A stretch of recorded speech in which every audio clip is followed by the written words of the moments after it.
Alright, how's it going everyone? Welcome to the finale of Tears of the Kingdom 100%. Where, wow, it's been, I think, almost 350 hours in the playthrough. 77 streams, and we are, well, 99.39%. So, last few things are just some Koroks and a couple map locations, but all stuff we can do today, we can just finally see everything complete. We did all armors, finished that, shrines, main story, wells, Compendium.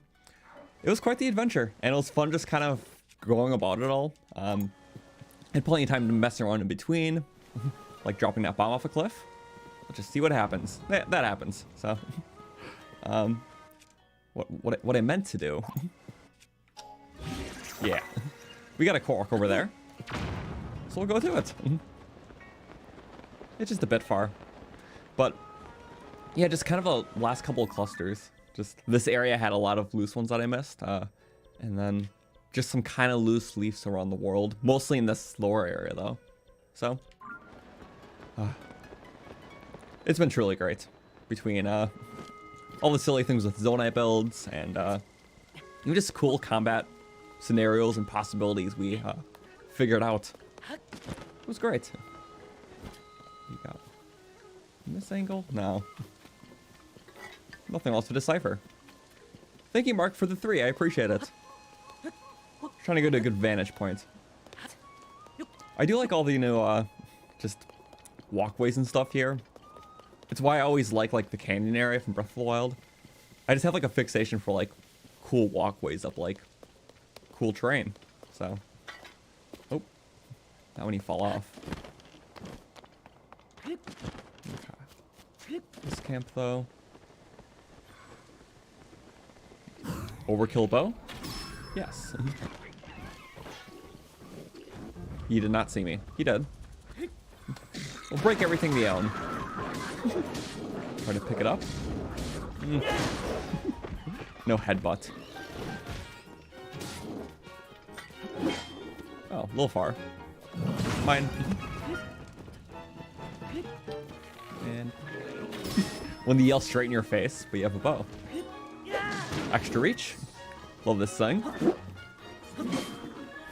Missed all of them. Better. Okay. We repaired everything nice and fresh, so that'd be a good way to go out. Sorry to that loot though. It's not worth it. Is it? Oh, the Aracuda. It's fine. I can live with loss. Oh, there's another. Where do you come from? Ah, we're going down. Give me an excuse to loot that guy. Okay. You were gonna stake shot? Where's my stakes? They're at the end of the zone, I think, but it's probably one of my most used of them.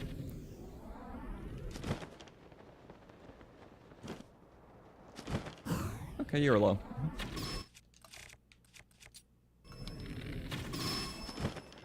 And bye-bye. Okay, Mr. Moblin loot is gone, so sorry about that. Did try to make an effort.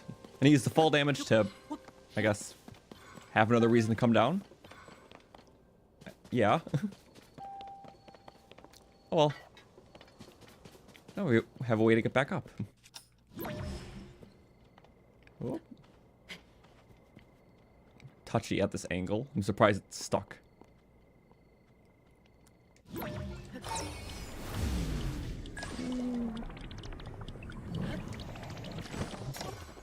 Perfect. Okay. But yeah, welcome everyone. Hopefully you're having a great Wednesday night. It is the last stream in the playthrough, but starting next week Wednesday and beyond will be the start of a new playthrough. So it'll be a challenge run and we'll announce it at the end. Or rather, as soon as we hit 100%, because we'll still go on for a little bit beyond that, because our final thing after 100% that we decided to do is we'll take everything in our inventory and sell it just to see our total rupee gain. So it'll be like our net worth, literally all materials. I'm estimating at least 300,000 rupees. So once we like fully 100%ed, which is just the last few Koroks and everything, then yeah, we'll do it. Ooh. Okay, it's right there. Oh, easy. Just how the town's range, otherwise sages go away. I forget that all the time here, because so many times I want to cross across the town, but then Tulin disappears because it's like still above the town.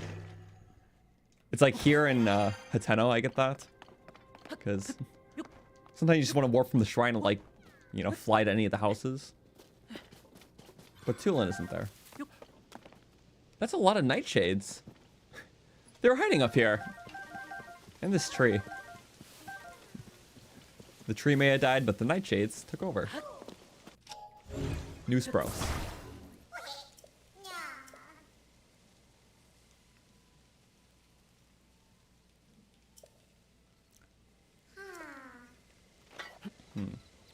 Also, for the sake of this, I'm going to turn my HUD back on. Yeah. It's nice for like the 100% stuff. I don't know. If I'm doing a challenge run, I turn it off. Normal 100%, I turn it on. It's preference. Oh, Silent Princess. The one hiding amongst the lower tier stealth foods. There's also a silent... Oh, there's one right here too. Okay. Didn't expect that.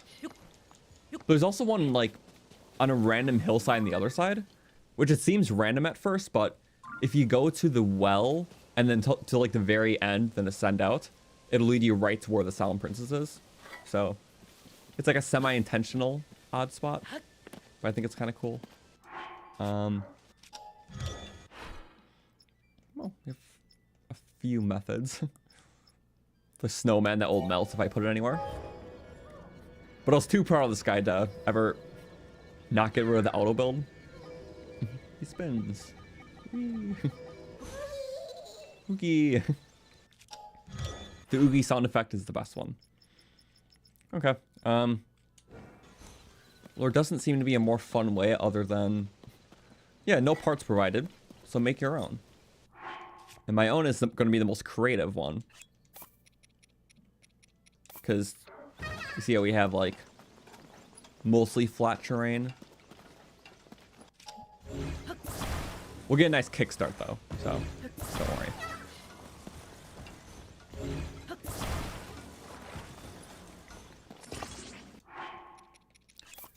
Always 2 fans, you get more pushing power, especially up hills.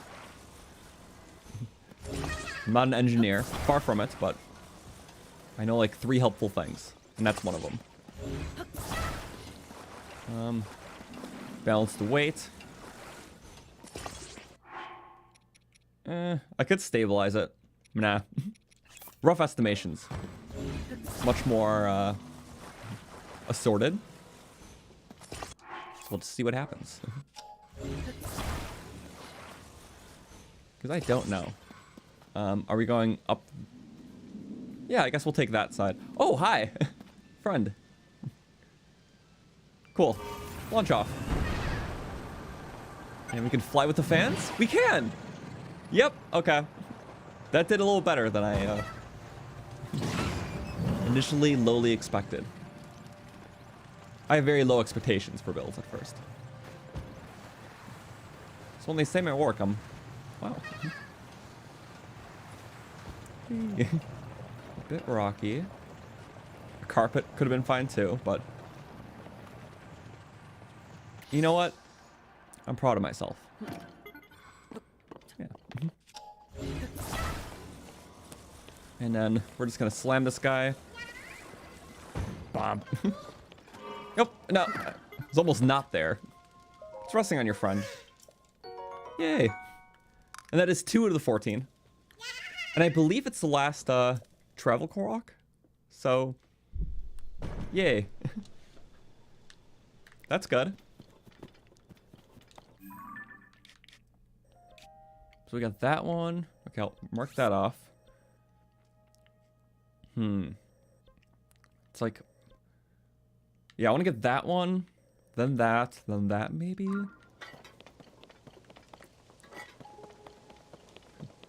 Wait. This invalidates the sled, but I do like these carts. Yes. Whoa. It's not perfectly straight, but good enough for me. 2 fans. I think the carts are like one of my most forgotten zoning devices. Times I use those always for like the shields. But yeah, they're there. It's a thing. That's an ascend rock. That's a thing too. My most forgotten thing to use early game. Because it's like a lot of the abilities translate decently to Breath of the Wild ones. So you got, well, this is like Magnesis, you know, you can grab objects, just more. Fuse is his own thing. Recall starts like a stasis at least. So it's like you can kind of think in that space and just like, oh, like you stop something but you're going backwards. Like with the Ascend ability, there's really nothing like that fully in Breath of the Wild. Like I never had to like think in that dimension.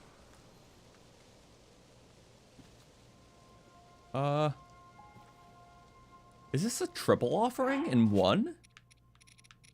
I've never seen one like that. And this late in the Koroks, you don't see new ones very often. It could be a triple offering. It is. Literally never seen one like that. Okay. Awesome. Take the apple. Even better, tripled. I always steal them at the end because they don't deserve them. They stole seeds again. Like we could have started the game with all inventory slots had the Koroks just been nice. But no. For your past war crimes, you get nothing. But pain. Oh. But yeah, hey Quinn. Ooh. That I like kicked up on it for a second. It's like a skateboard, but bigger. Okay, so I have a plan here. And this half the time never ends well. Okay, bye-bye cricket. Stasis? See, it works good as a stasis. Hello. I think I will have to fight you.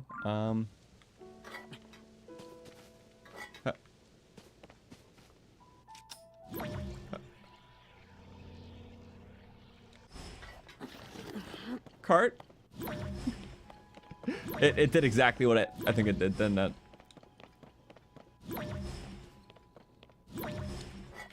I think so. I lost focus for 0.2 milliseconds too long. Anyways, I don't think I need it anyways. What I was going to do was Zonite bow again. Steak. As close as that as possible. Okay. And okay, that's right by the Lionel. Just to make sure in case it didn't stick, because I can't see that far in the shadow.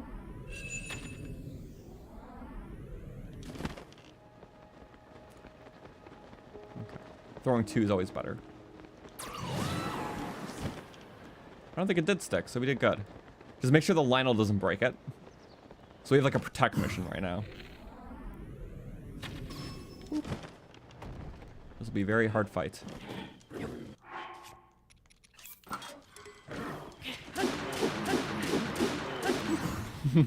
Extremely hard. I forgot to switch to my other one, but we're good. Or maybe we're not. Maybe he's gonna break that stake and make me very sad. Don't. Why? No! My stake.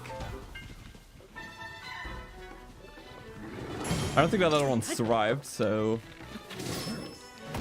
Okay. You know what? I'm just gonna fight you as is.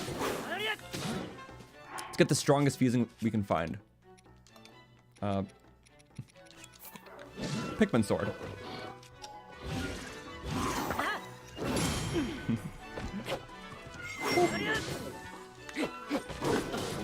Ow. Gonna break my shield, but he has one. Like the critical hit. Shield. Okay.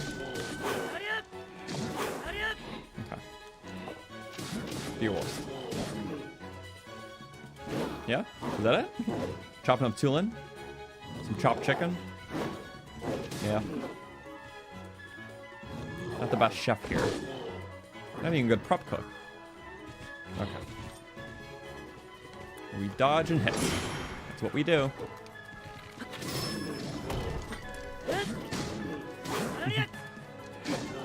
The spins are just for fun. I think you attack more by doing that. Nice. Break parry. I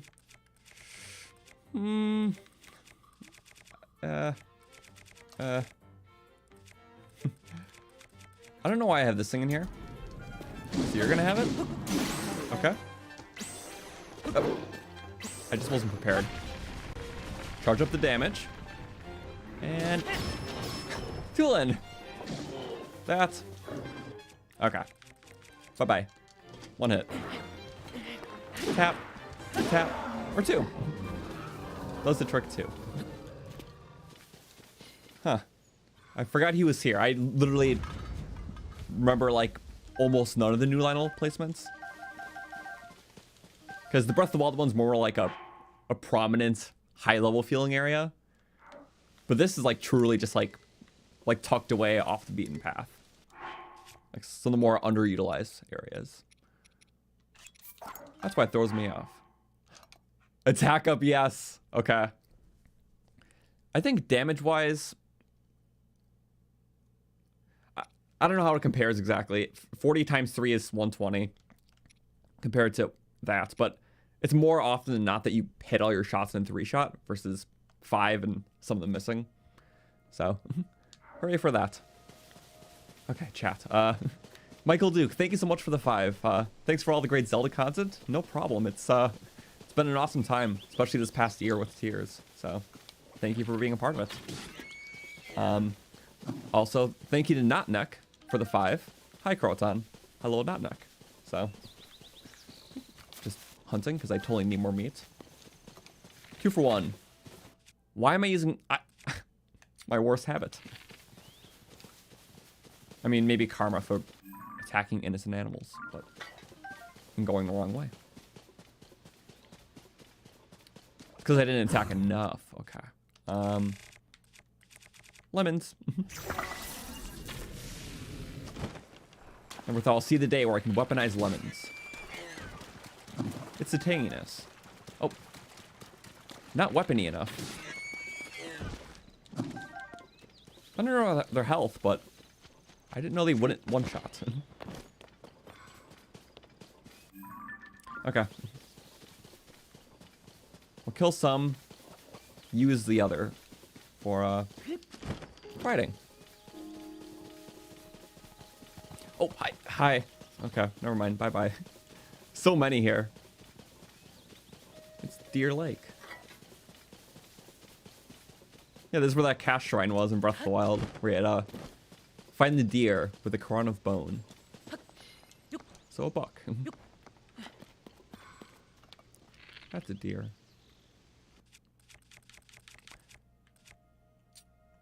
Oh wait, that's a Zonite one, that's a Mighty Con. It's just the same damage and similar look. It threw me off. We'll sail as a headshot.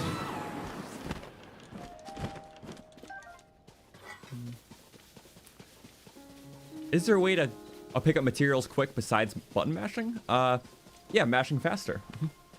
And then you pick them up extra fast. So, that's about it. Also, okay, it's gonna be an acorn, or is that a rock? Lone trees can be either. Oh, hi, Pinecone.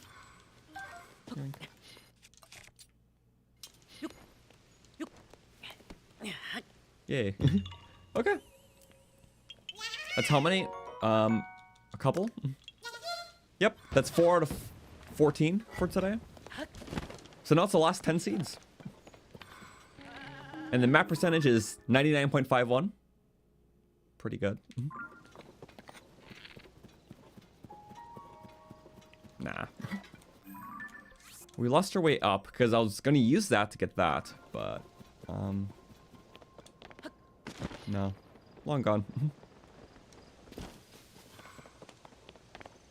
Alternatively, there may not be an alternative.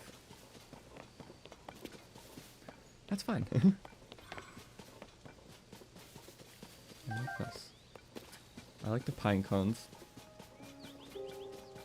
I forgot to mention, but yeah, we do have a new stats video coming out very soon. I would have got it up this weekend, but I spent pretty much all the time between last stream on Friday and this one completely sick. So it was bad. I think I had food poisoning, so it was not a fun weekend. But we're back, and I feel healthy at least now. So I'm gonna finish that video up and get it up soon. But yeah, the topic is gonna be elementals. And yeah, I learned a lot, so I have a lot to share. Because this game's elemental system is reworked a lot. And to share a tad bit of it, lightning probably gets the most changes because from like its visual appearance to how the sky version works to how your lightning weapons work. A lot of buffs, a lot of nerfs. So like the arrows that you shoot, like either directly or like the shock orbs, way weaker than Breath of the Wilds. Because in Breath of the Wild, you could like chain the shock orbs for like massive damage. Can't do that in this game. This game, half the damage of the shock orbs. In Breath of the Wild, they used to do 40 damage. Here, they're only 20 apiece, and they don't stack. But things like lightning is more destructive. So, in terms of its ability to one-shot enemies very consistently. Yeah. So yeah, a lot of tips like that. It was a lot of research. Oh. Bye-bye.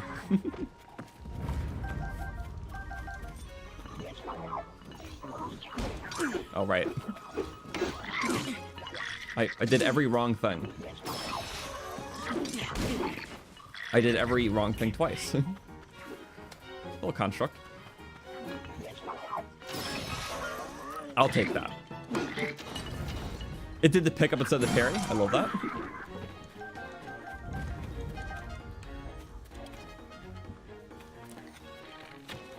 Distraction arrow. Nope. Beam. I was like, what gives?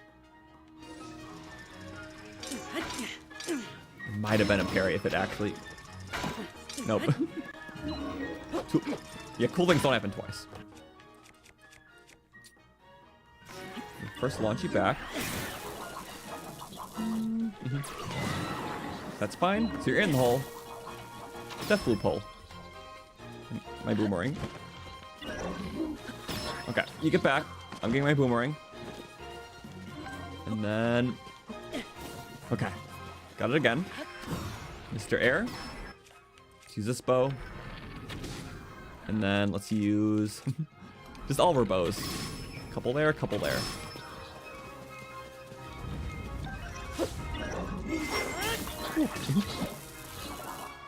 As I'm using shock.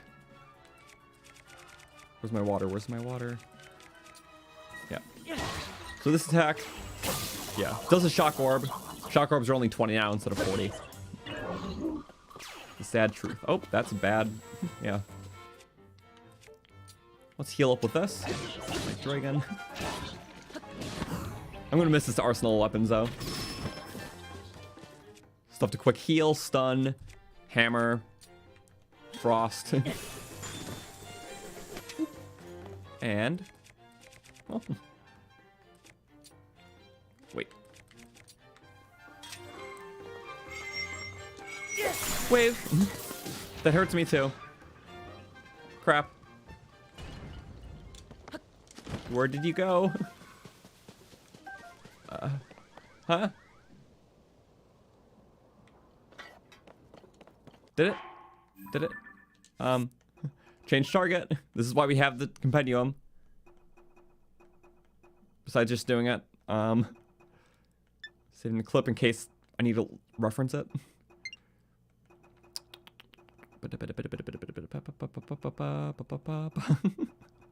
It's not a spear, right? It's a two-handed weapon.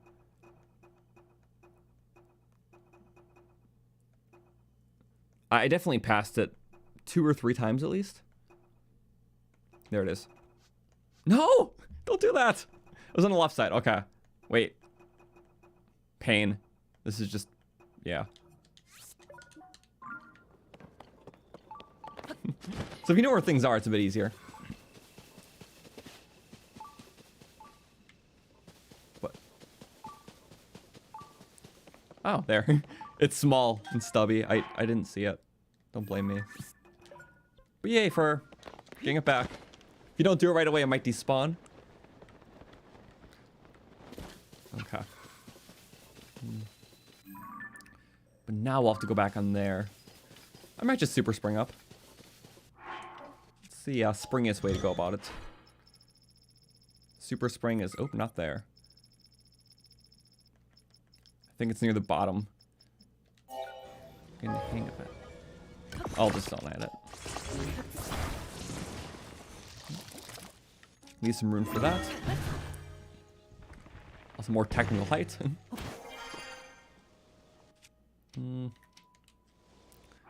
The plans for next stream will be a challenge run.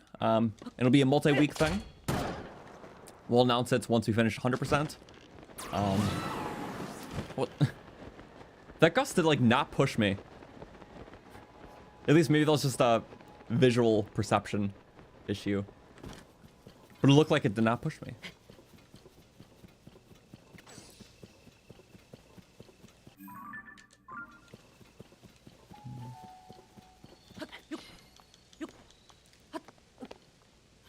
Oh.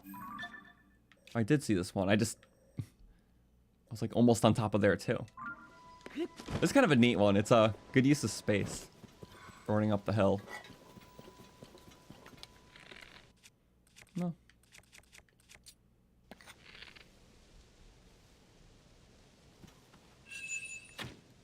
I don't use this bow enough. Oh, and that's...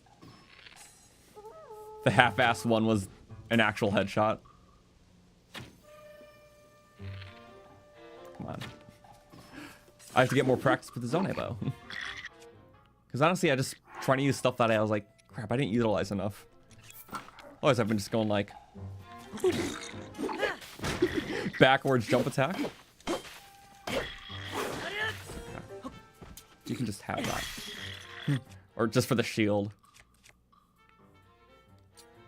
That's fine. Take one and... water? No.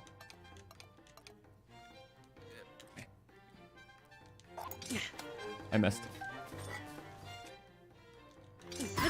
Okay. I was about to mess my bomb parry. We'll save it for the next guy. Next guy. Next guys? Bye-bye. And again. Perfection.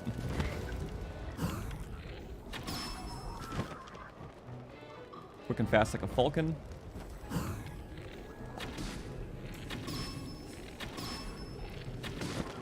Okay. Mm-hmm.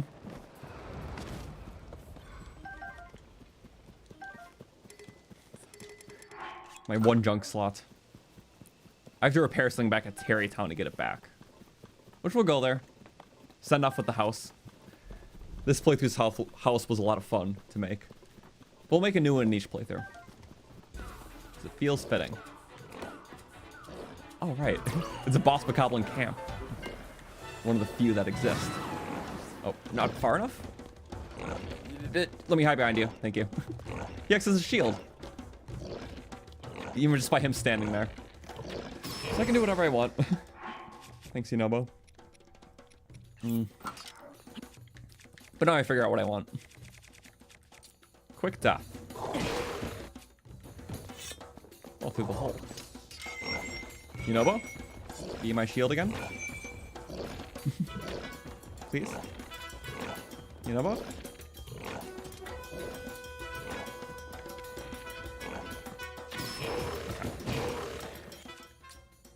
We'll splash you again.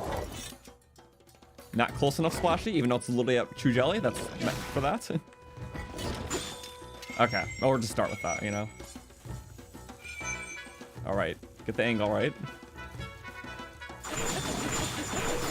Yeah! Almost good. Whee. Oh, crap. There we go. Bye-bye. And that works too. Yay. Final romp with this selection we made for ourselves has been awesome. You can really customize your whole loadout in this game. I mean, it's always been that way with armor, but with the weapon repair feature, just really having all-star lineup of favorites. Not you. But I think this is good. Like, in future playthroughs and stuff that I eventually do, I would want to swap out a lot of them, but these are just the ones I've been really sticking with and really finalize as like my favorites. On top of the Boulder Breaker one, which we have to repair. But yeah, I guess just to run it down, this is our best damage one, just for general use. This in case I need a wind thing, but it's also good for flurries. Again, rock flurries. This one is my one ornamental one. I just think it looks cool. It's just like a heart stick. It can be used, but I keep it. This is a little thunderbolt that's quick and extra long, fast, far, and zappy. Oh. No. And yeah, just having a cannon in the club is just a lot of bombs through one use. Slightly weaker damage-wise than normal bombs, but these still take out Evermeans, create good fires. This is our Lionel Slayer, only for that. That's for strength, in case we just want to go ham with no life. This is probably my favorite, because it goes so slow. And I see other people using it, but I don't think people know about this even. Just the fact that it goes so slow that you can have it constantly tail you. With the speed buff, you can just literally get it to follow you because it can't match your speed. So, it's awesome. A lot of people just use it because it has a big hitbox, which also that's fair too, but the speed thing is my favorite. And then yeah, we have shock and fire throwers. This is awesome for reach and also a good grass cutter. The end will not snap off because it has more durability than the base. So you can repair it without the end snapping off. And also, yeah, good for stamina too, because soldiers. Again, easy way for frost, just a lot of it. It does not take durability unless it hits stuff, because emitters on boomers for some reason don't drain durability. So, I think it does for other throwing weapons too, like besides boomerangs, but the way it's coded does not drain durability, so it's nice. It's just general rock breaker when I need to break rocks. This, amazing for damage, but it has the rock attachment for so good against things like Froxes, Taluses for that damage boost. Again, rush, freeze, break combos. Fast healing weapon, in case you want to top off without eating food. And then, yeah, sword back, and that's everything. And then hammer weapon. So I found that to be the best. I think in the next playthrough, I might try to prioritize more things with like Lizzle Tails. Because I did that a lot of that stuff earlier on, but I think having like a good like Lizzle Tail weapon would be good. Trying to think of like other types of things. Magic rods, no, because Breath of the Wild had that. So that's why I didn't do it in this playthrough. Like almost ever. I saw like the new types, but they just seem like less efficient ways of distributing them.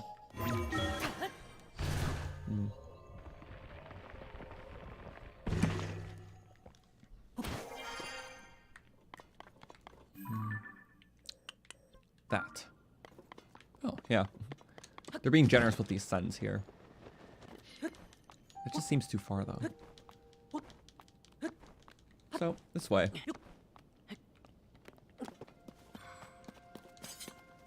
Also, probably one of my favorite armors, like combinations of the playthrough. It's just the fire set, but minus the shirt. What is it? Ember set, I always forget. Which, that's a totally different vibe, but it's also very cool. But for that devilish look, I just love this. And it was like a natural setup too, because it was just long before I found the shirt, because it took me a while to find the shirt. I just accidentally missed that cave. But, yeah. This aesthetic rocks. I love it. Speaking of what rocks, this one's oddly simple. I failed. Yeah. I'm still surprised by the one I saw with the offering pots. Like, putting 3 apples in one. Literally the first and only time I've seen that. Across almost 1,000 puzzles. But that's about half of them. So we got, yep, these 3 here and a couple more. We have 8, 9, 8, something like that. It is that and then 2 map locations. So already we're making good progress. Always like the hillside though. Yeah, some nice camps here. Stalnox. I guess so.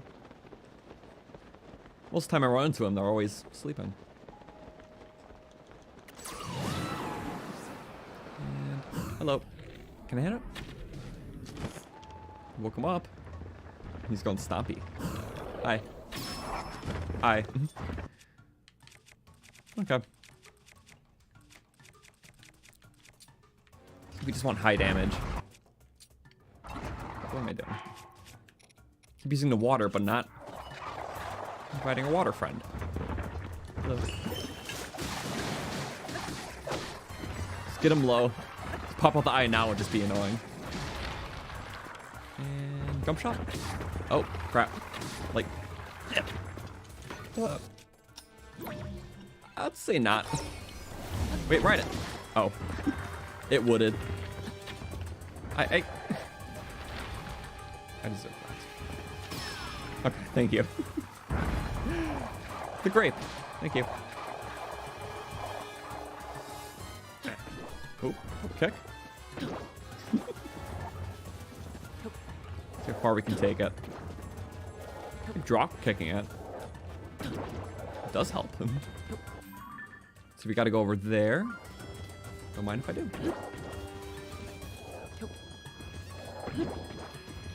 How much will he give chase? Oh, he's still giving chase. Just like an eye socket. Wait, what if we lead him into there? He might die soon, but hear me out. Wait, no. Turn off these guys. Do that.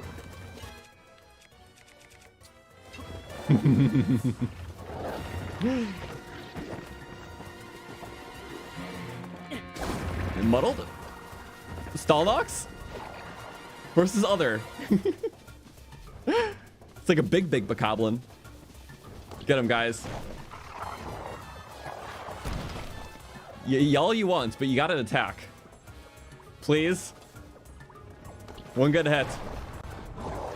Not just yelling. They're not scared of that. They yell their own. Come on.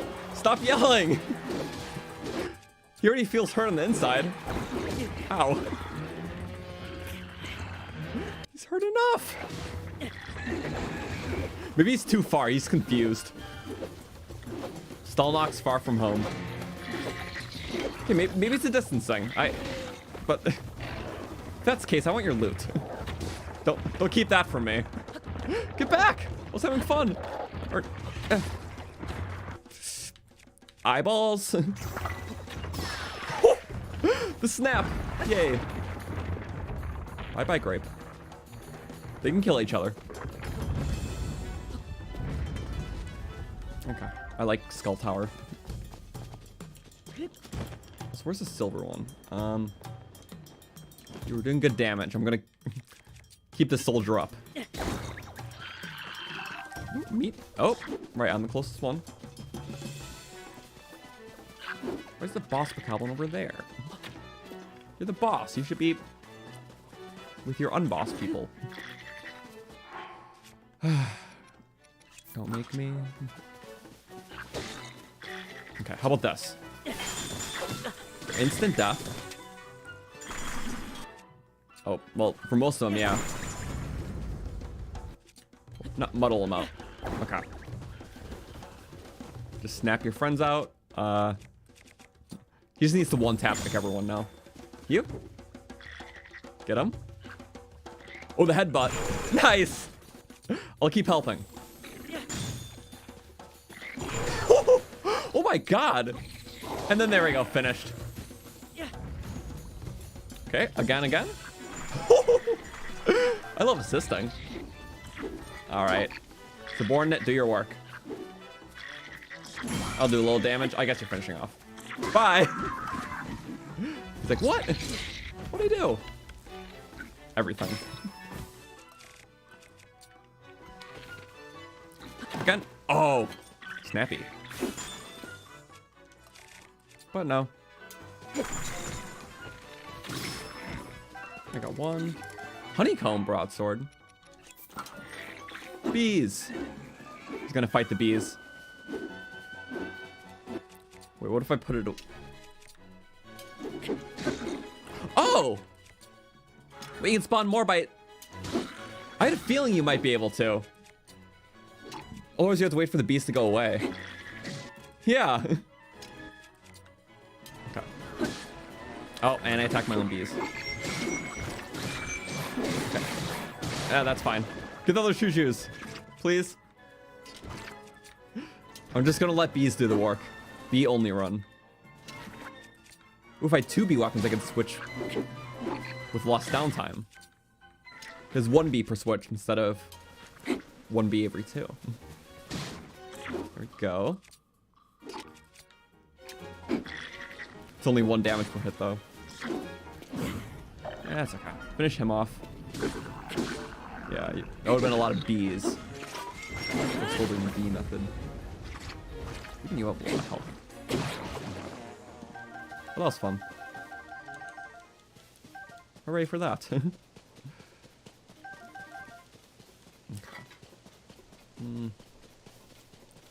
Do I think the Zelda movie will be a success? I think it'll be a huge success, regardless of how it actually is.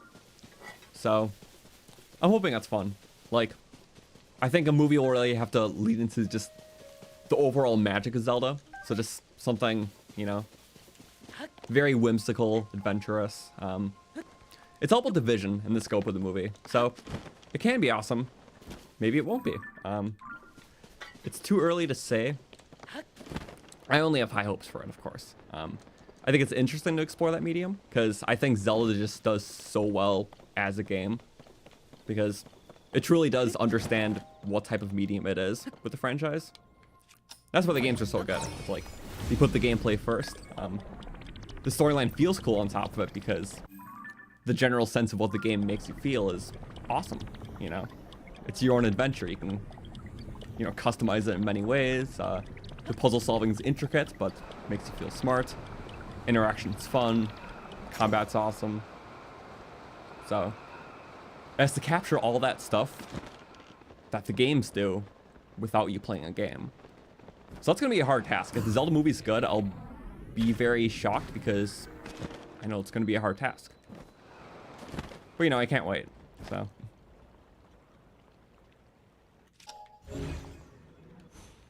That's okay. This is where I'm confused because apparently there's a korok here.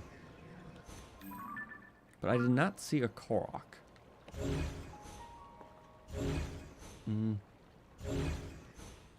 So I'm going to check my pins really quick, or my interactive map. One second, let me pull it up. By that I meant object map. So I'm pretty sure there's supposed to be a korok right here.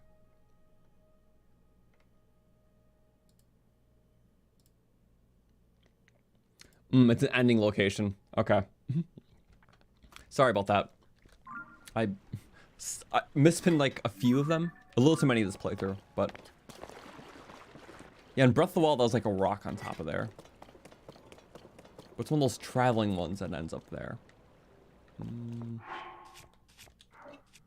Let's see. Let's get fired up here.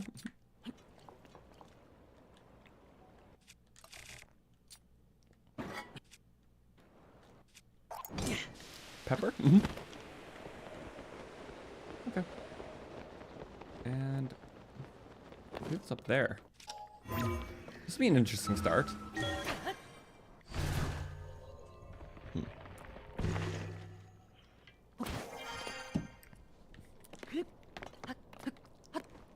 Play Breath of the Wild again. Really missed the wind bombing. Wind bombing was very fun in Breath of the Wild. You know, it was like a high, I guess a high skill, high reward move.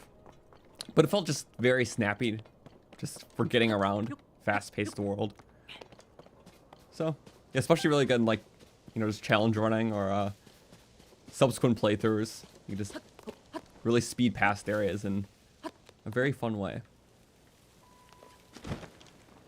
I love doing that. So I don't miss it in this game, but it is fun to do when going back, I would assume. Okay, it's one of the 2 trees it's by. So I guess it wasn't that one. This one. Okay. You're pretty clever starting spot. Maybe it leads to the other tree. Probably. It's like a nature theme. Aha. And side wrap. And I have to like hear out for it. It's a little muffled, but I think it's here. I heard absolutely nothing, but we'll assume it's there. It is. It's actually kind of a cool trail. You're making assumptions in where it's going to be. A lot of assumptions. Okay. We have 2 of these. Okay, I know where everything is better. At least the important stuff. Sun shower over. Just as we would have been helpful. Okay. Ooh, wait. Barrels? Bomb. That did not accomplish much good at all. That was just barrel hatred. I didn't hear the next one. I don't have headphones either, so I'm trying to discern 3D audio through a 2D speaker.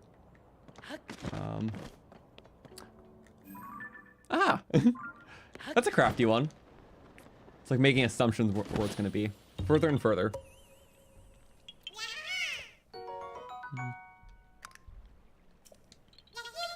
Okay. And then we got that. Another tree one? Okay. So that's why I missed the ones in this area. I guess besides whatever that one was. It was like a lot of areas we went to, it didn't have Koroks, but just those slight slivers. And it happened to be those tree lines, which I guess I didn't check. It's a lot more ruined. Looks like an interesting start, though. I think that was just random. Okay. That. Haven't used that. Crap. It's good range, but not like that. Right. Has a little bit less range than similar ones. Fishy? Hello. We'll be our own fishy here.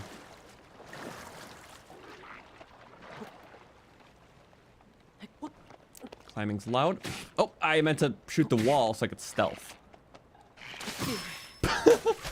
Nice. Same time.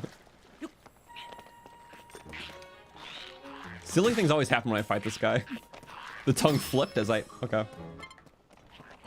Not in the video space. I have a lot of dumb things to delete, I'm gonna be honest. Oh, the 1,000 videos. I mean, I can clip it on my end, but... Yep, guess time to go through, like, a lot of things. I know that one was useless, so... Wait, was it? Which one was actually useless?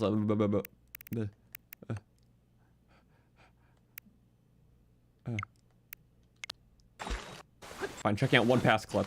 Okay, that's when I discovered ice bridging. I'll go through it at a different time, honestly. A lot of things I accidentally clipped. You know, it might have been sooner. So before I waste my time and look at everything, we're going to delete just one, because I know like one thing's going to happen that I'm going to want to clip. I don't think I need this Mario versus Donkey Kong one. No, I really don't. You know, sometimes you just like beat a boss and it like feels really cool, so you clip it on accident. It's like, oh yeah, oops. That'll just kind of like a normal takedown. I probably have at least 100 clips like that. Over clipping is my specialty. Heal. Oh, that's... What is that gonna do? Oh, we missed. Oh, and there goes all my hearts. Because you can't dash backwards. You can't dash backwards. I forgot.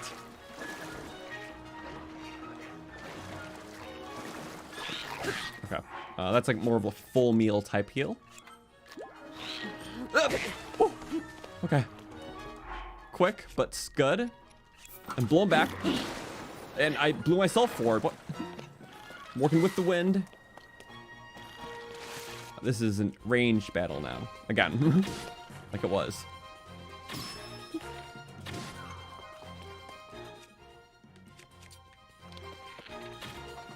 Actually better. And one more. Not accurate. Accurate-ish. Good enough.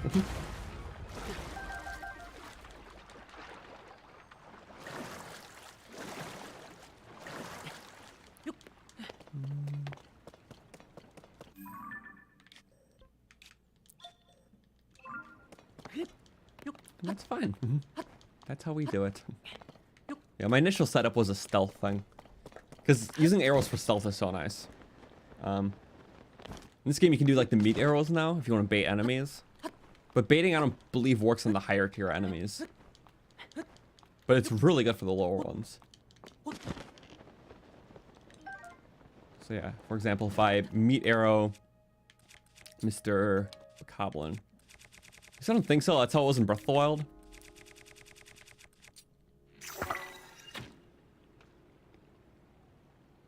That's a little high up. Yeah, sorry. He needs a helping hand.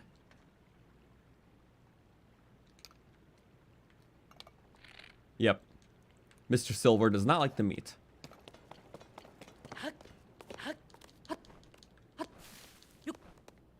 Oh. That's a hidden one. Oh, you can blow him.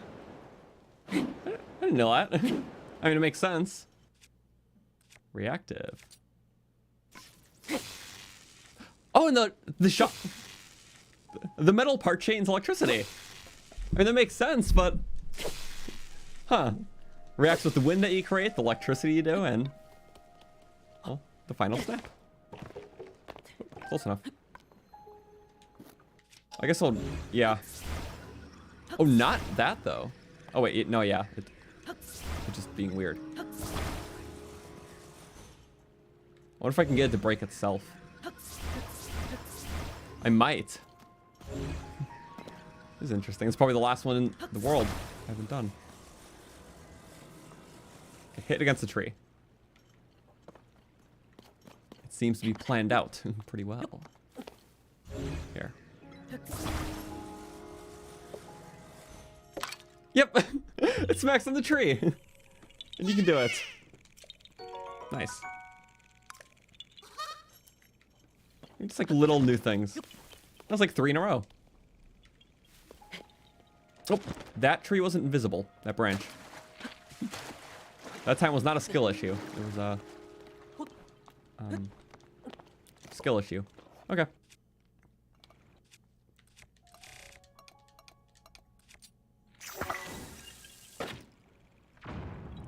He doesn't see me though. Or does he get laser? Yep. Maybe. No, he doesn't. Okay. We're good. We'll go back to this. And...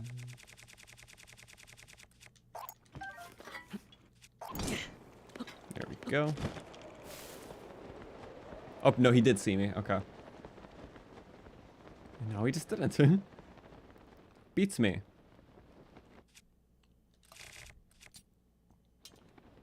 Okay, we're gonna drop a thing right here to start You get distracted. What? Late response? Did nothing to the apple, turns around, then is like, apple? Okay. Uncool, unfair. We're doing that again. That was... would have actually been a cool baiting tactic. It's okay. These guys don't do well in these scenarios. Easiest way to lose an enemy. Nice. That's a bit overkill, but...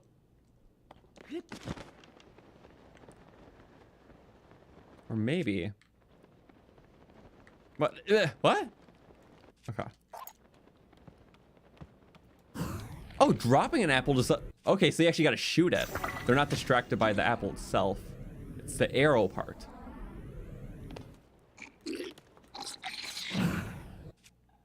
My fall was too loud. Once more. Okay, we learned that. I thought it was actually being, like, inventive there. You know, and found a new thing. It was like, oh yeah, an arrowless way to do it. But nope, it's the arrow itself that makes it work. And I'm aware of that. Yep. The strategy works here, works with trees.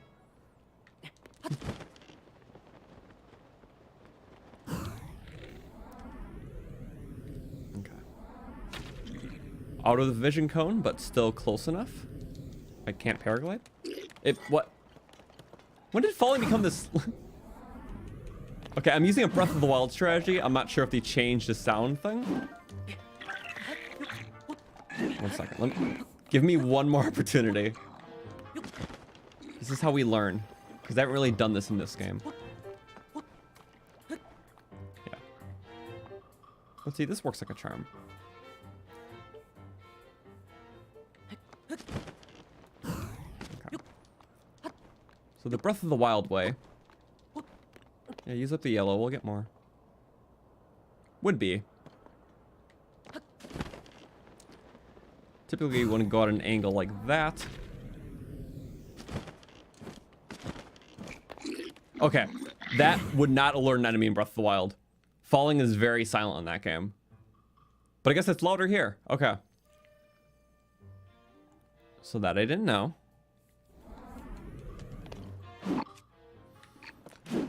Another type of hit.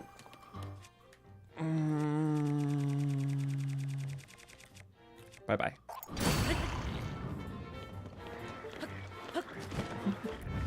Well, at least I know that now. Because I didn't before. But yeah, done. Now this one. And we can go to Hetano.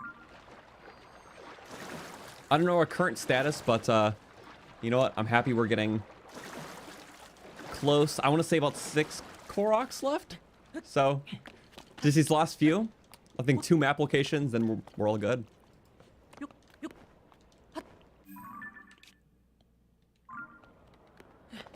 Okay. But yeah, I hope everyone's doing well, and welcome for tuning in. Yeah, about an hour in. Again, it'll be the last of the playthrough, but new challenge run will start next week. And as soon as we get these last few Koroks, reach 100%, I'll announce it. And then we'll do the selling binge. Just sell everything in our inventory, see how much we're worth. So, yeah. Yeah, when we get to a 10, I'm going to switch my glider out. Just for, well, I gotta switch into my favorite one. Because I've been switching it, like, usually at least once per stream. This one I went with the demon one, because I think it fits this demonic look. So.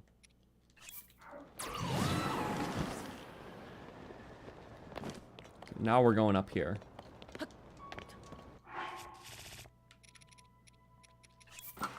Bit of a watery version. Yep, entering mid waterfall. That one only touches down when it's raining. Same with the other sky ones.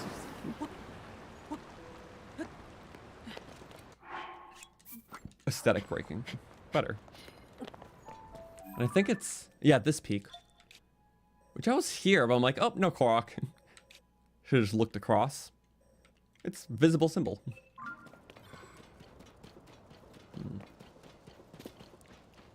Favorite paraglider cloth is unsurprisingly the Majora's Mask one. That's a great one. I like that one. It's like, I like ones that pair really well with outfits. That's my whole thing. So if it pairs well, then it means a lot more. So like this one pairs very well with honestly quite a few things. Like any Gerudo-esque or Zonai stuff. Majora's Mask after rocking the classic armor could probably be the best way. Same with like a lot of other those I don't want to say gimmicky ones, but you know, fun ones. But if you just want a fun one for the sake of fun, then there you go. Which is valid because I mean, the Breath of the Wild one was a Rito one that paired with well, everything because it had to. Rito and Rito? Perfect. Rito and Goron? I guess so. Rito and everything else? I guess so too. There we go. Oh, and he's already in there. Okay. Evermeans don't like fire. Yep, okay. Made the fire just big enough. But these guys are fire limited. Like, they take like initial fire damage and then none. The bomb's insta-kill. And create a lot more fire.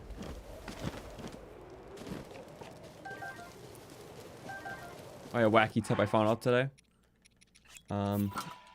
These logs, Evermean log, it's a specific log. It's +8 fusion, which I think a normal log is +2. So, yeah, they are actually title different. Pretty sure their drop table's better. That's the thing I didn't know. But yeah, more damage. Which, thank you, GameSpot, for that. And you can have it. Souvenir. Oh. I guess tip number 2. Oh, never mind. I'll try it out against another enemy. Who will that be? Then we'll do tip number 2.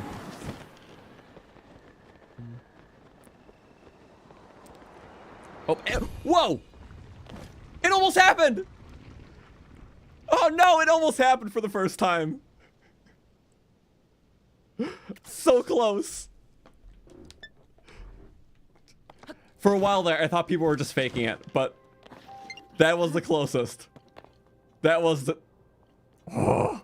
I want it to happen. It's gonna happen just only once across my entire life. Or Tears era. Okay, Donkey Kong clip, can we delete this one? Okay. It was probably some bull crap, but what was the bull crap here? Damn it. Okay, no, it was nothing. I knew there's a couple from the game that I accidentally hit it. I'm not sure why. Okay, now we have another clip. I'll have to go through my clips later so I can delete useless ones.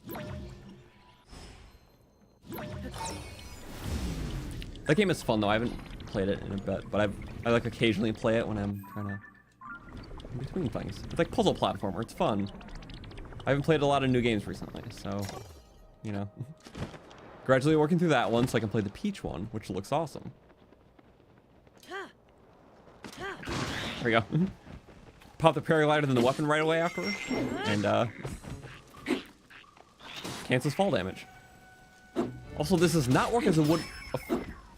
It does not catch fire. Okay, I'm not sure what the other logs do.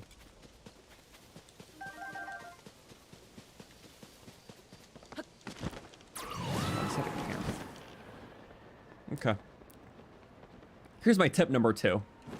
You want to throw a weapon. As I was saying. If you throw a weapon, it normally breaks. You know? It's like you don't... Sometimes you want the double damage of a throw, but you don't want it to shatter. What do? Oh, not that. It's a long throw. 1 second. Ow.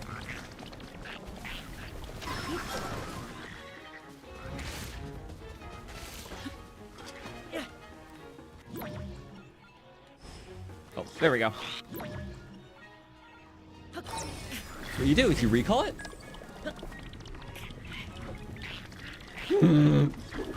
Terrible setup. 1 second. I got it. 2 seconds.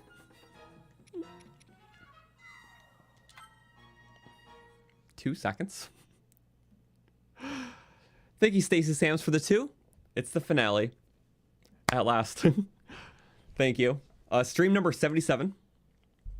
So it's been a lot. A good third of those streams were like in the first like month and a half. When we're streaming it basically every day.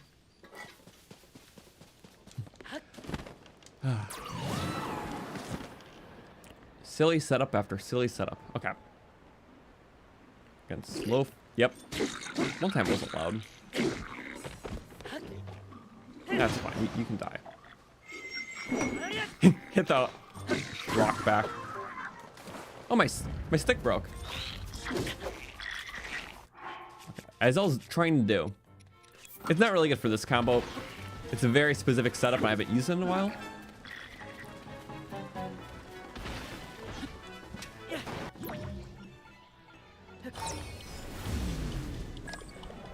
And yeah, with the long throw, sometimes it's harder, so. Damn it, the tree! Stop! No! I can't. Okay, once more. It's always the third times. It's true. Third time's a charm. For me. That's a way of coping with bad luck. Just give it a pattern, and then you feel better about it. Aha.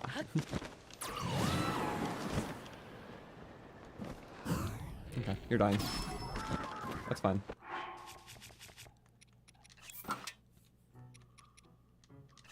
This is saying, you know, we want bigger damage anyways, right? So get in the path of totality. It's not. It wasn't letting me sprint. Okay, so you get in the path, right?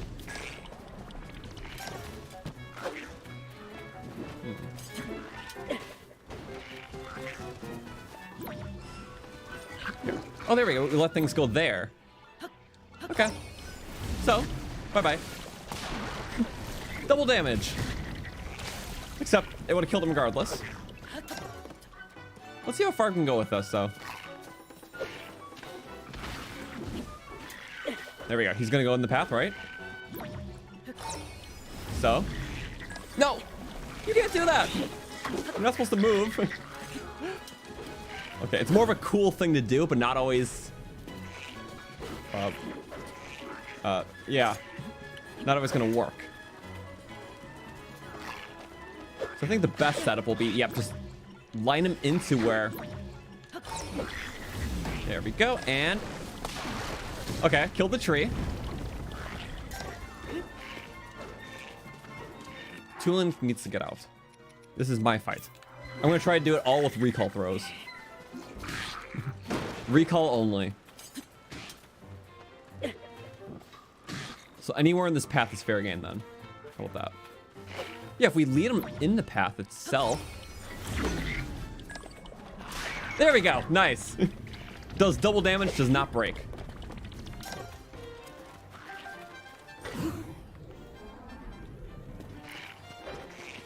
Yeah, even though these are all enemies that can be one-shot by anyways. Besides the one that I keep missing. What we do. Oh yeah, fire and stuff. Keep it in place. There we go. Double damage to not break. Maybe we should just do that. That's actually like a valid strategy now that I'm actually leaning into it. There we go. Fire him. Okay, this is worth it. This was worth it. Throw there. You just can't throw it off a cliff. And then right there, fire, and bye-bye. Oh, it just missed. Okay, once more. Into the tree. This is a good one.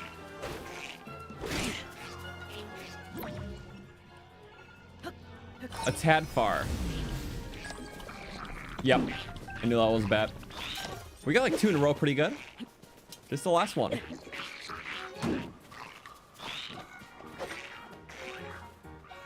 Just die in the fire. Bookos do that all the time. And bye-bye. Nice. Okay.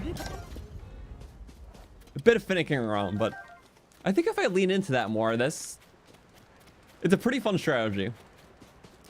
If you're just really trying to milk out durability, I guess. But I'm sure even times earlier again, that could be useful. If you really just got into weapon pinch. But yeah, if you have something with bigger range for taking out a lot of things at once, I think that's ideal. But yeah, just really throwing in an empty area so it doesn't break on the throw. The ever means we're just not nice. They were being mean. So. Okay, good to know. Maybe fun to perfect for the future. Yeah, another use for flame effects. Stunning is good. For things like that, I'll take it. But now, it's a moon shape. It's nighttime, so perfect time to do this. Always in the direction of that, and it's usually in the direction of the hole. Oh, there we go. It pretty much was. Tucked away. Let's get this perfect shot. It was a little far.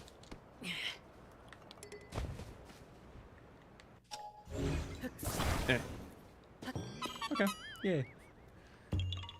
Almost all of them. That was how many?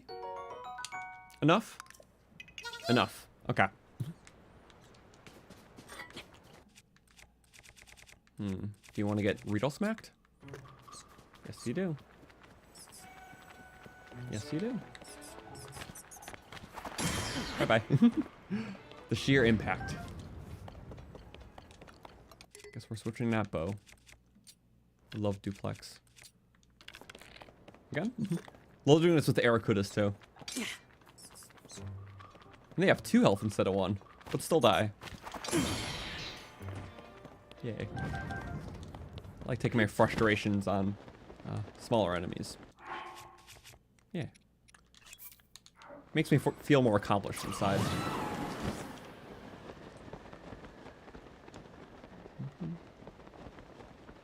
Nut forest had bees in it. Okay. The hearts are bees, by the way. I like bees, so I gave him the heart symbol.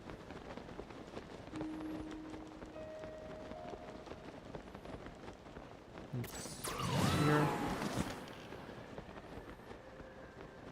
I'm good with that camp. We did a lot of combat. I really want to switch the glider up, switch up the look for this final half or section. Should be right by our famous field. To the left. It's raining, so I can't climb. Doing it anyways. 2, 3, 4, 5-ish pushing. Okay.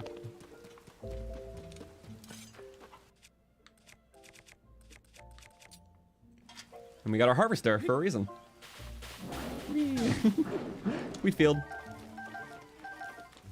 Perfect. Also, we can make a delicious food. Because I haven't cooked in a long time. Because we already have the supreme loadout of foods. The hors d'oeuvres and multi-cheesy bread. Meat pile. So, more meat is better. Famous big chicken. Which, honestly, I always like the roasted version. So the fact that we got a nice seasoned one makes for a good Thanksgiving feast. So, I always like the foods. Yeah, we literally did a stream where we cooked like well over half the foods in the game. And then, yeah, we also did a challenge run about it. Cooking all 30 new foods in Tears of the Kingdom. All before the first blood moon. So, a follow-up to the Breath of the Wild one we did, where we cooked all the Breath of the Wild foods before the first blood moon. So yeah, that was fun. It's the only Tears run that we did so far that wasn't like a normal theme run. But yeah, it was a culinary, speedy adventure. We got the wheat, we got the cheese, We got the seasoning. A little bit of seasoning. My sort is off by type. Okay. Yep. Tasty salt. And to branch out its hardiness, truffle it up. Some truffle salt. Put it together. Dance for hearty, melty, cheesy bread. 8 hearts. So it's gooier. Yay. Me just realizing that I only have 2 temporary slots. I just overexerted myself, and that's fine. We still have our iconic breads up top. Well, it's always just this one, but we can immortalize it with this. So we know we're far. Eat. Or rather, in. So I can use some more stamina. Thank you for opening the door. Okay. And we'll just go morning again, but preferably sleep to a sunnier morning. All right, the bed's free. I like how helping enough you get those extra little perks. It's like Lurelin, just all perks. Free bed, free food, free prizes, free mini games with more free prizes. So, I mean, we basically rebuilt it. Yeah, just free offerings. Also, right, it's not one of those beds. You just get the 1 heart. Oops. So free has its limits. Oh well. At least you get the stable discount. I'm talking about discounts when I just can have unlimited money, but yeah, discounts. It tastes better when it's cheaper. Sleep.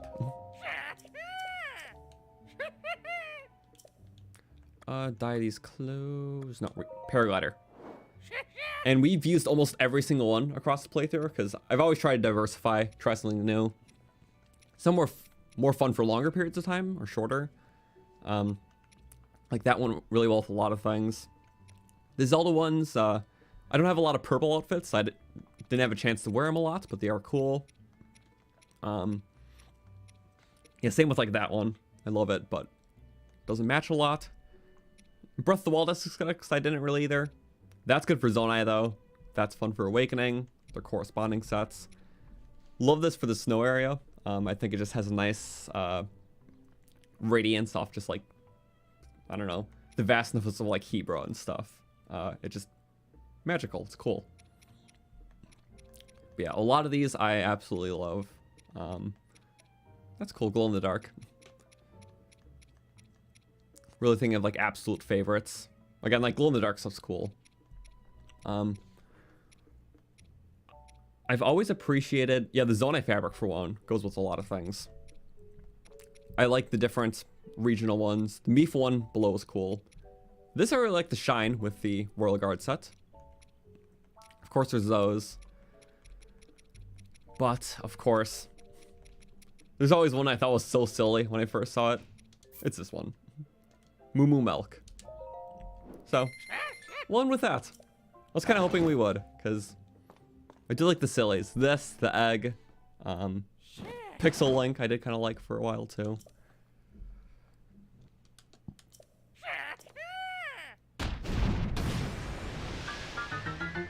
So, and with the cow. Fitting for a Tenno, the place where I can change all these out. And we'll put on, I might do a bit of a classic tunic for a bit. I guess it's supposed to pair with this one, which it does. And yeah, big orange sword. That wasn't intentional, but here we are. And bunnies. Okay. Famed falcon bow. That's a fun look. But for these next ones, we are going to, well, I guess rather, we're at 99.67%. We started at 99.39. So yeah, about halfway now with the count. Pretty much the rest are Koroks, but I did realize that there were 2 that were map locations because I had to check just all the sort of loose ones. So bridges are a big one. Basically, any bridge is not there at the start, but it counts for map percent. Stuff like that. Just a bunch on the Hollow we did more recently. But also, depths ones are a big one. And there's a lot of odd ones that aren't part of just like, you know, where you would think stuff is. So like, that is one, I believe. Any sort of grove is one, because they correspond to the woods and the surface. So these will be things that all count. There's some very odd locations that I've seen a lot of people miss. One of them is this altar that it doesn't really correspond to too much. There's like a couple odd depths locations. So this altar is a very easy to miss one, apparently, for a lot of people. Also, what's another easy to miss one? Well, I don't remember exactly, but just some odd ones, I guess. Yeah, like Ancient Observation Desk does not line up with anything on the surface, really. Like some, like 5-ish areas in the depths do not line up with surface stuff. So that's one. The altar's one. The cemetery is another one. Or wait, I guess it's supposed to be Arbiter's Ground. It's like kind of Arbiter's Ground. We'll just say it's lore-wise it lines up, but it's not like direct top to bottom. And then I guess you can say all the Colosseums. I think there's like 1 or 2 odd ones, but anyways, I was looking. Last 2 I found were right below Hateno. The Ginner Woods, Milda Woods, both were right next to each other. So that counts for 2 things. We'll just warp directly below and do it. So that'll be it for map percentage stuff.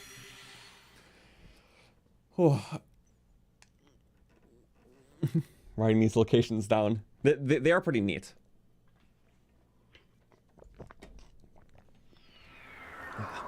That should be it. Should just be Koroks then. Thank you, Mango Juice, for the $2. Can't believe this is the end. I really can't either. Like, almost, well, in a month and 2 days is when the 1-year anniversary for this game will be.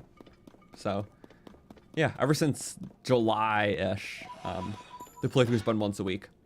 Before that, it was like every other day, because it was new, and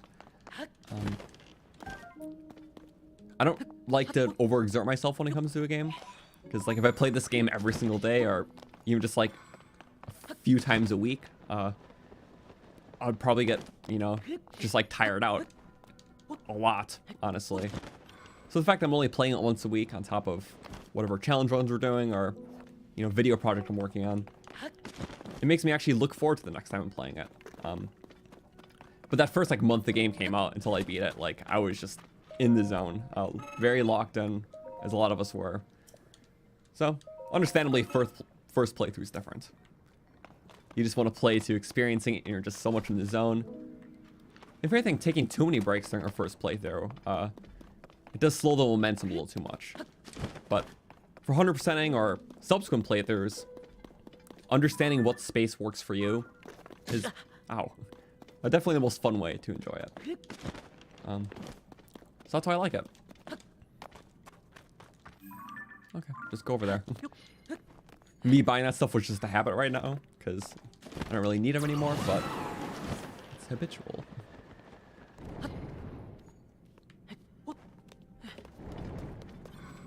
Favorite weapon fuse? As I stated earlier, out of all of them, it probably will be this one, because it's, well, 1, it's cool, I like boomerang stuff, and 2, the fact that it follows you so slowly, you can have it hit enemies as it's chasing you back, is really cool. Or, you know, mess it up because it's not the right space, but yeah, I've always appreciated that one. But this Thunderbolt's really just so much fun to use and snappy. I didn't highlight this one earlier, but I just thought this looked cool. Gliac weapons never lose their charge, so yeah. And it matches like the silvery handle price.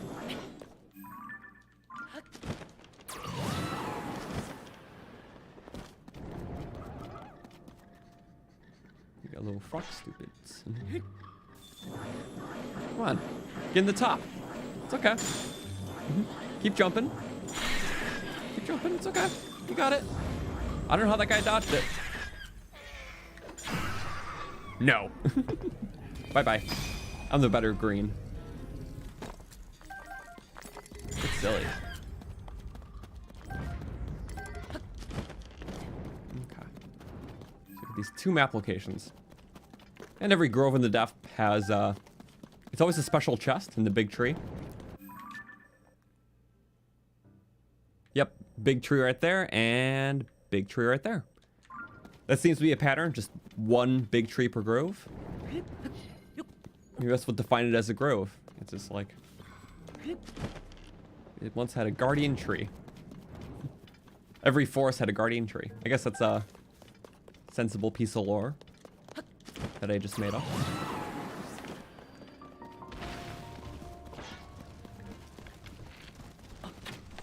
Okay. Use what's around you. Ow. So long. Oh, I could test something. Evermean. The Evermean log is 8 damage. This is a normal log.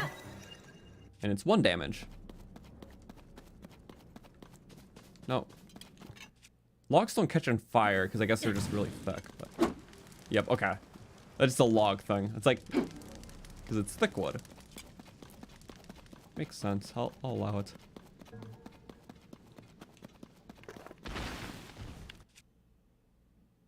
Hmm. No, yeah,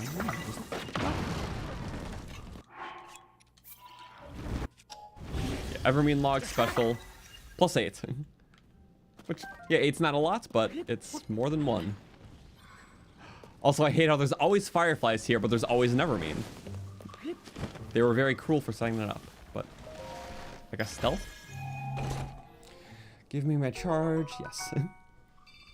Since we got all the cool depth stuff, it's always going to be these. But I believe there's at least 1 grove in the game. I forgot which one. Unless there's 2. There might have been 2. Those ones give you, like, actual exclusive things. So they always good to check them because one of them, if not 2, are exclusive. Bye-bye. I'm just mean. Ever mean. So yeah, Ginner Grove and so 99.71%.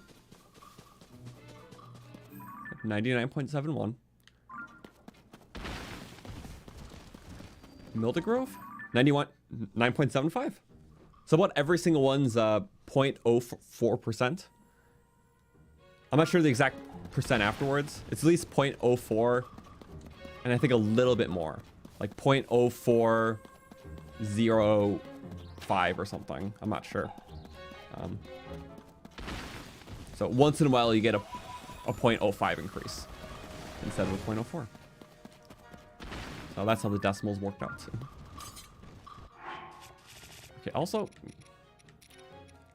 I really want to get the butterflies this time. I think this should work. I think this is what you're supposed to... Nope, it just always scares them off. I don't know how you're supposed to get that. Yep, thank you.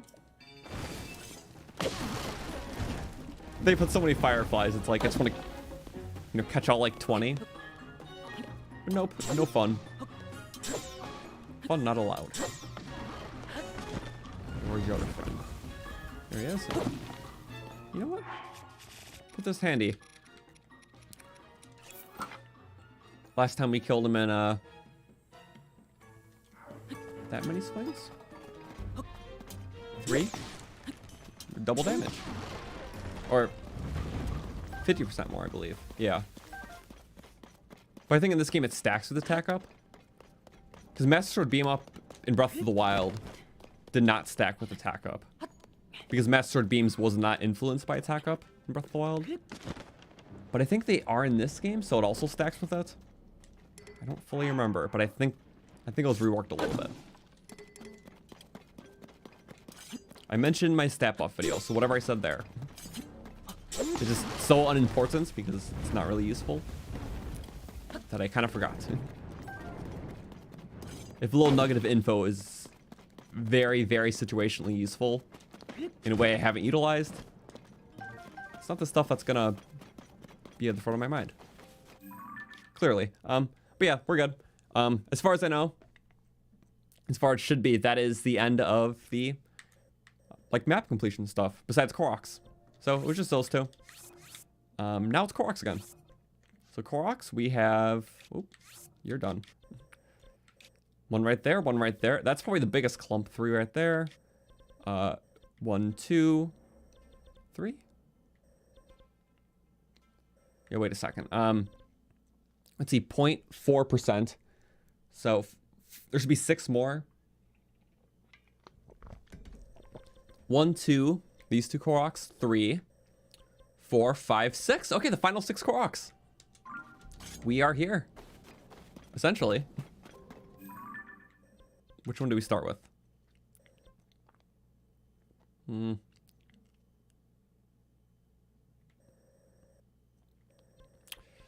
This one. We'll do the most like separate ones and then go to the busier ones. Okay. Yeah, sounds good. So by this bridge, I guess I unlocked it, but I didn't cross it. Even if I crossed, I probably wouldn't have checked the bottom. So, okay. Ooh. How did I scroll through the menus so quickly? Well, using a right stick is very helpful, which was not, it was not as intuitive in Breath of the Wild. I mean, there wasn't as much to scroll through really, but I just like how the menu scrolls at least a bit better. I like how you can use the bumpers to like scroll that and then use right stick to scroll fast, left stick to scroll small. So that's at least nice. I like how it's more like a list now with the bumpers up top. Whereas in Breath of the Wild, you have to use right stick to like do the big scrolling, which I just think the bumpers make more sense. So that's one thing I do like.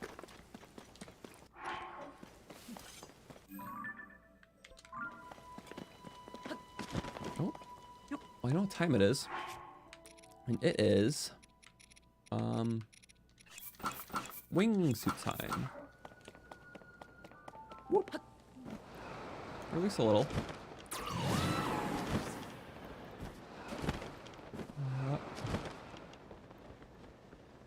Just for you. Okay. Doable. Passable. Is it just an acorn one? Oh, plug stopper. I like these. Seems like it wants to work off the current. And there's parts. Oh, rain. Crap. It was being generous. Thank you, generous. Right, okay. Need to have a nice boat here. Rely on water pressure. Oh, wait. I forgot. Whenever I see one of those going downstream, I always think, oh yeah, you need a, have like a boat to like, you know, like pull at it. But I keep forgetting about the most potent force that's here. Not the river's flow, but the water itself. Buoyancy. My bad. Okay. Leaves us with 5 Koroks left. So, just a 1 by 1. I forgot there was a Gloom Hands right here.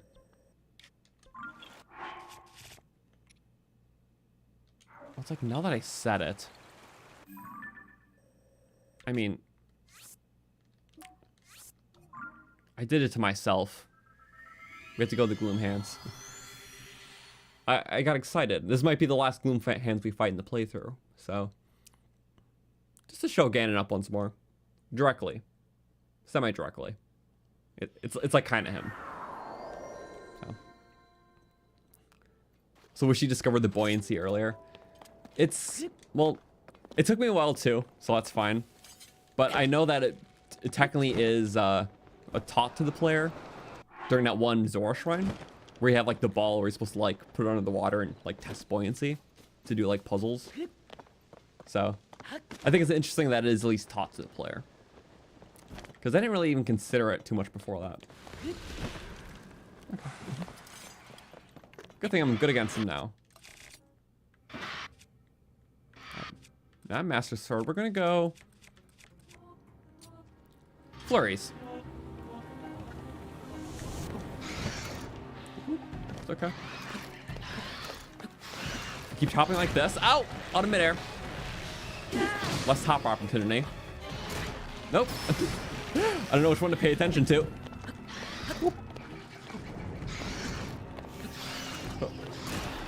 Not that one. We learned a lot. I'm pressing the wrong button, apparently.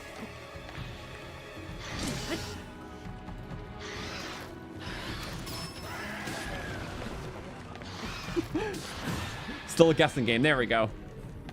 I like how you can Florian. Ow. No, frame too late. There we go. Okay. It's been a while since I fought one. Okay. If you can't get the flurry, at least jump all the way. Oop. Like that. Damn. Late grab. Can you not mash jump? Okay, yeah. Okay, it's either B or attack. I don't know. I can't see anything. I'm just trying to do flurries. This might be slow though. I have to get a lot at the end. Or not my fault. Okay. Can you not mash B either? What is the mash button? Because I want to do not attack. Okay, just mash A, B, X, Y like I usually do.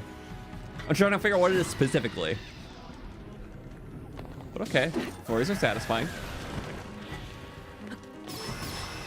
I guess Tool helps.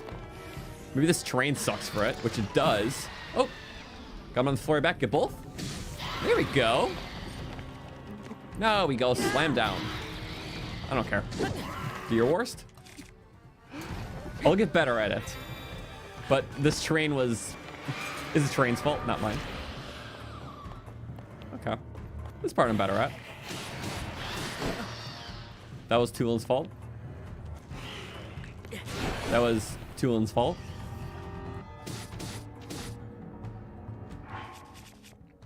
See, watch. We turn off Tulin. God mode. Hi. Hi. Hi. Okay. Master Sword.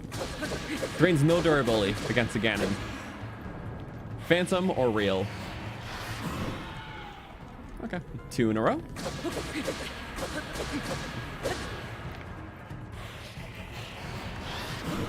And 3 in a row. Momentum is key. Once we got momentum, the fight was easy. But by the time we got momentum, the fight was almost over. Oh well. I'll take a moral victory over just spamming bombs. So yay. Demon King Bow. We finally got another. I couldn't end the save without having any demon bows. We can save it for a rainy day.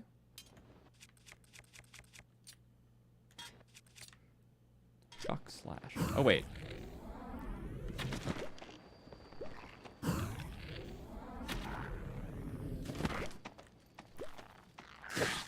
Fun. Okay. And we'll just do a nice charge for him because it'll be silly. And charge again? Okay.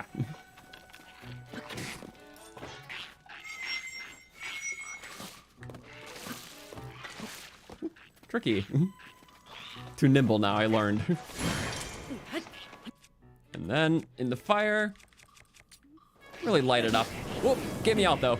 Thank you. Big damage. And death. Love pine cones. Okay. Fight before was painful, so we had to brush off the pain to them. Okay. These two. Very close. I checked out the end of the cave, but I still want to explore it because it was one of those where there was stuff in the middle. So I need to go back for that. Also just obscure off-end one. So yeah. Final 5 Koroks. This will be 2 of those 5.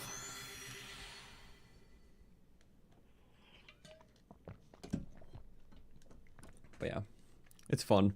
I like using the pinecone strats a lot because it doubles the damage of all the fire. So it's pretty potent. And yeah, you can use them in the rain then too, which helps a lot. I mean, for that especially, if I need to make a campfire in the rain, use a pinecone. It'll work as long as the pinecone's active and just enough to press the A button to work a fire. Also, do sneak strike chains still work? They don't. That was patched out, so they now, I don't know exactly how it was fixed, but yeah, they're just alert from different sides after getting up from the first stealth strike. Whereas in Breath of the Wild, their vision cone was always very fixed, so if you'd hit them from the back and switch around 180, they just wouldn't think to look back. So yeah, it is changed in this game. Now they do. Oh, that was close.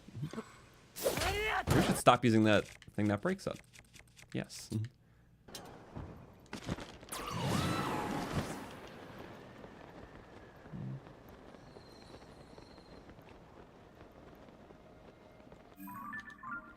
Good. Where exactly?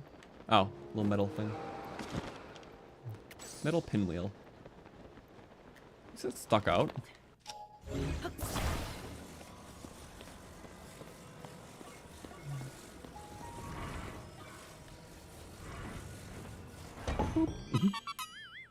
Yay. Okay. That is 4 left now. We're getting close. 4 more Koroks left, and yep. Then it'll be 100%ed. We are at 99.83. So every Korok is about 0.04%. So they'll leave us with 0.01%, but that'll be because the last one will give us 0.05. Because the percent per objective is like, as we said, it's like 0.0405, but it's just rounded every time. So once in a while you get that 0.05.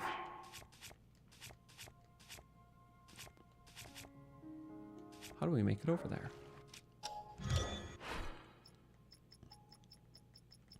Do I have a silly history? Technically, yeah. We're not using that. Hover bikes are lame. Oops, wrong thing. Completely useless Yuga invention.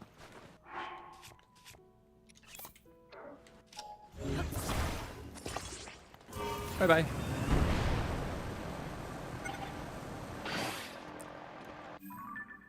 Technically, I don't need to make it over the hill. I was going to. I could go through the cave. What's stopping us, right? Besides anything? Right? That wasn't gonna work. Wait, no! My thing that I did. It's okay. He's gonna have a fun time eating it. Yeah, we just need to make it through this exit. I like this cave, it's multi-layered. Rain's annoying, but create some cool obstacles. Here we are. I guess I didn't check out the current, but I remember in Breath of the Wild there's a very tricky one here. Where it was like a metal block puzzle, but one of the blocks was hiding in the water weird, like somewhere over there. But it was like only from a certain angle from a certain island you could see it. And then you have to solve a nearby puzzle with it. Very tricky. Easy to miss. It's probably on that ledge. Okay. But yeah, I remember in our Breath of the Wild Korok run, one of our objectives was to do 25 of the most interesting seeds. And that was one of them. So for a Korok run for this game, I'll probably do a similar thing, where we'll highlight like the 25 most interesting seeds and tiers. And there's some pretty neat ones, so very neat patterns, some one-offs. Can't tell which game I had my favorite seeds. I think there's strengths and weaknesses, but I do like the traveling ones in this game. we gotta go upwards. I might just call it simply rocket time.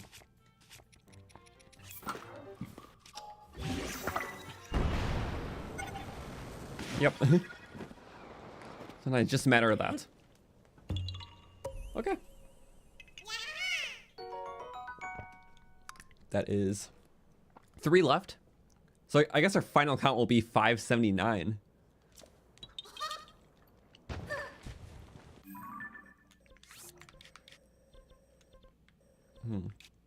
It's really just kind of one after the other. But I guess efficiently, we'll probably warp here for that one, here for that, and here for that. Yeah, I think that'll be most worth it. So, yeah, I guess here for that one, because that's really low, actually. Yeah, and then we can ascend up, so that works. But I'm excited. We'll also take a stop at the house, too, so we can repair our weapon and show that off for one final time. It's a nice house, so I'm sad to say goodbye to it, but I remember spending like the greater half of it, you know, end of a stream building it and like seeing all the parts for the first time. So I do like how there's a house building system. Also, right, this is on top of the hill. It's not like the last game. That makes it easier. Silly talus friend. Little does he know it's raining. Rain equals what? Oh wait, that's a korok. Never mind. It looked like a talus. Threat avoided. Is the ground still sleek? It's not. But radiant.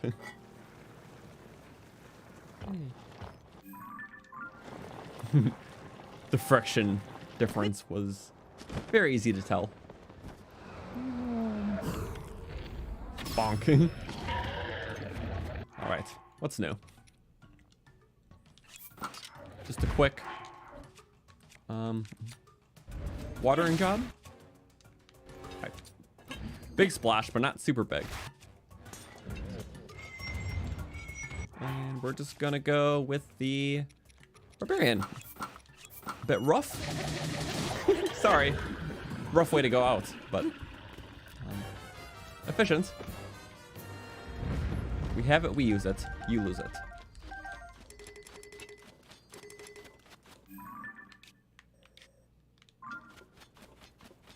And just over there. And any sand, desert, or beaches. You can use a glider strat. Alternate between shield surfing and this. Since it's sand, your shield's not taking durability. And yeah, much faster than normal travel. Ooh. That was quick. One of these will do, though. Or 2, rather. Or 4.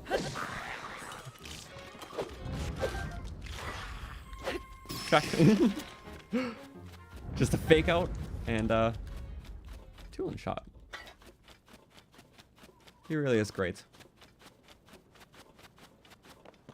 Okay. A race.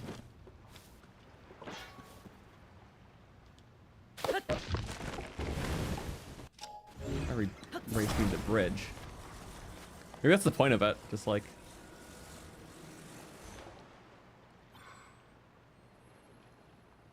played out better in my head. Played out a lot better in my head. Then we go like that. Then we go, whoa.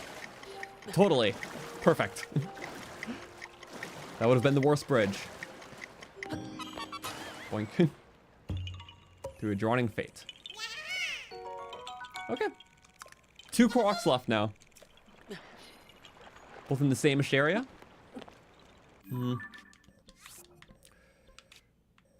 Go. We're gonna warp there for that one, there for that one, and then it'll be all good. We'll just have to go to Hestu. Okay. About 100 more Koroks worth of work than the last game. But really similar because 100 of them are just the moving puzzle. So, because those worth 2 each.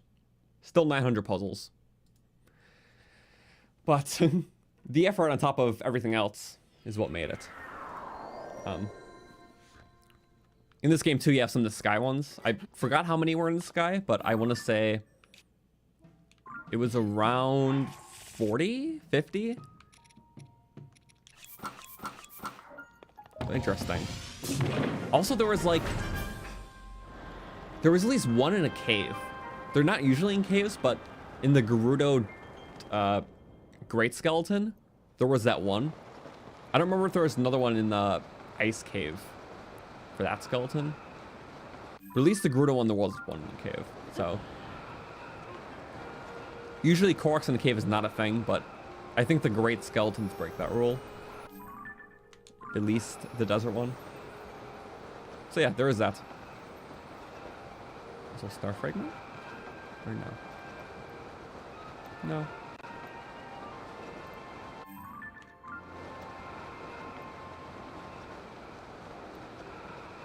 How did we miss one here? Oh, right there. Dive to dive? Oh, wait.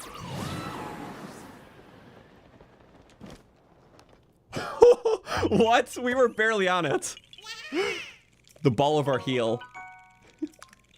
Okay. Yeah. And not even for that one. Yeah. Okay.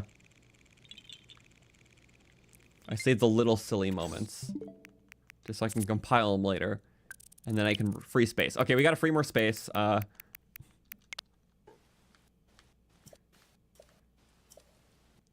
I think yeah, this was an accident, or again, my habit of just, I don't know,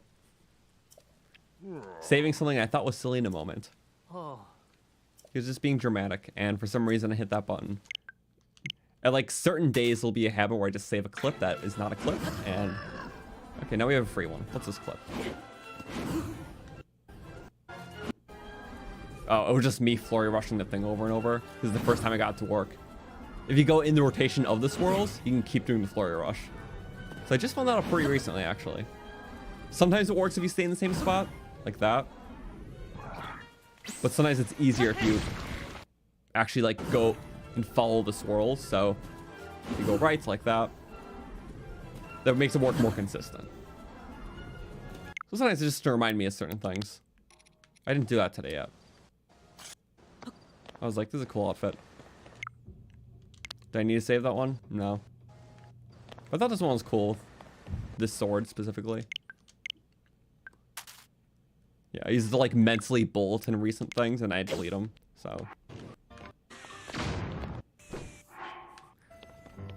Oh yeah, this is like 2 raw whole birds. That's a thing. So you can get 2. Just for the proof. Yeah, it's possible. We've seen it. We'll do one more. Sorry, all my recent ones are pretty unremarkable. Heroes are stat testing, so that's another thing. Sometimes I stat test, but I have to record it just to make sure, and then I check the footage.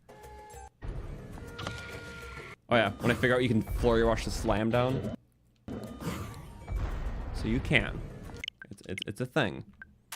Okay, now we have clip space in case anything mediocre happens again. Korok jump scare.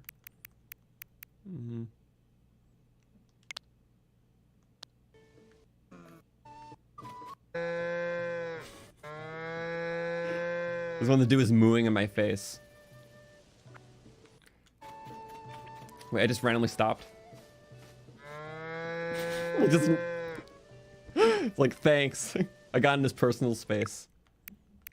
But, I don't know. My clips are more things like that.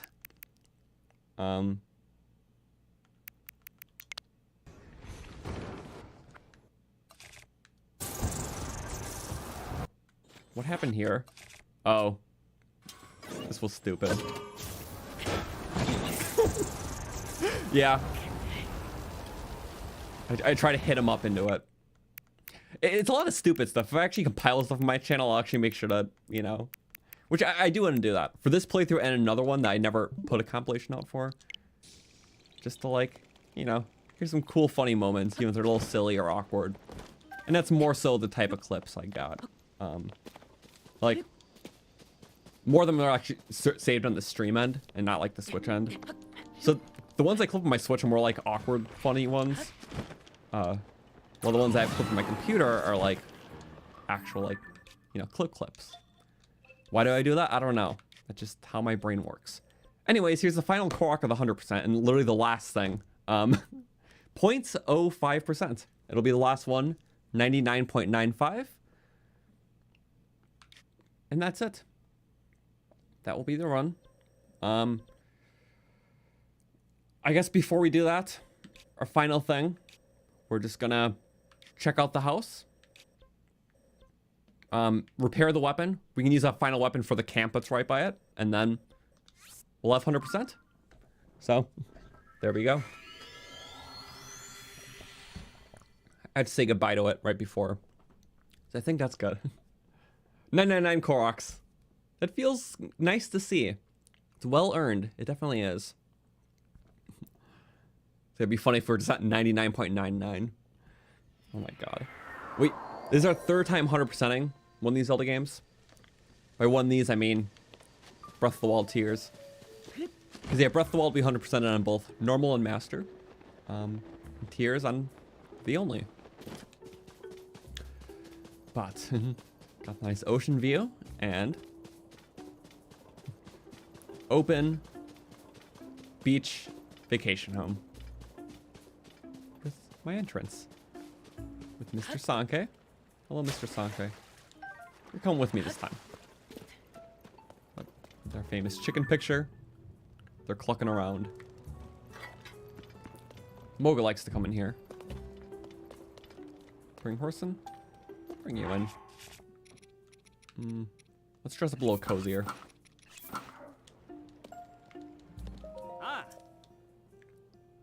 Yes. Ignore the 2017 horses. Lord Fries and King Rogu, though. Okay. Yes. First horse we picked in this game became our tow horse. And the origin story for many great war stories. So, yeah, origin story. Good guy. Yeah, clucking around. These guys were silly, and I think they just looked happy together. It's funny. I used this picture for a stream thumbnail because I thought it looked good. And the thumbnail name was just clucking around. It was meant to be a stream of just me messing around. Like, we're about like halfway through the main game. This is like pretty early in the playthrough. And the stream where I just wanted to mess around, do some random builds and stuff was the stream where we did like so much important stuff on accident. Like, that was a stream we accidentally got the Master Sword. I think we went to the castle for the first time just on accident. Like the actual like dangerous parts. So stuff like that. It was funny. So the picture has like a lot of different meanings of why I have it in the house. But chicken, that's the most important one. But yeah, it was a lot of the streams I planned to do just like messing around is when I did so much, like early in the playthrough. And then the streams where I planned to do so much, I was really just messing around. So it was like inverse. I can never plan out what I was doing because the limits are unbound and so are the expectations. The morning sun's beautiful. Okay. Well, final thing before the final objective.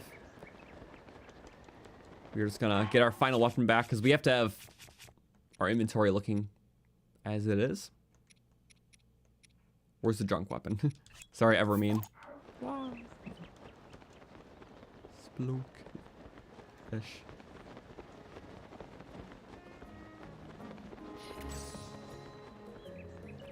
Monster display. This guy just sits here.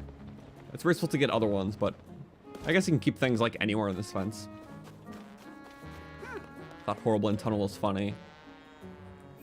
These guys are always big bokoblins to me. But not those boss bokoblins. Mid-tier. So yeah. Reviving.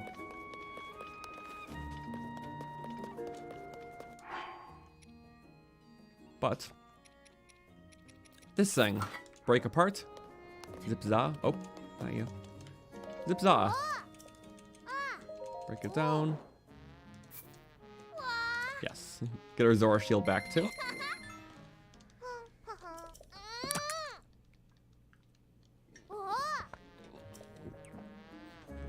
Okay. There. Nice and shiny. And Boulder Breaker.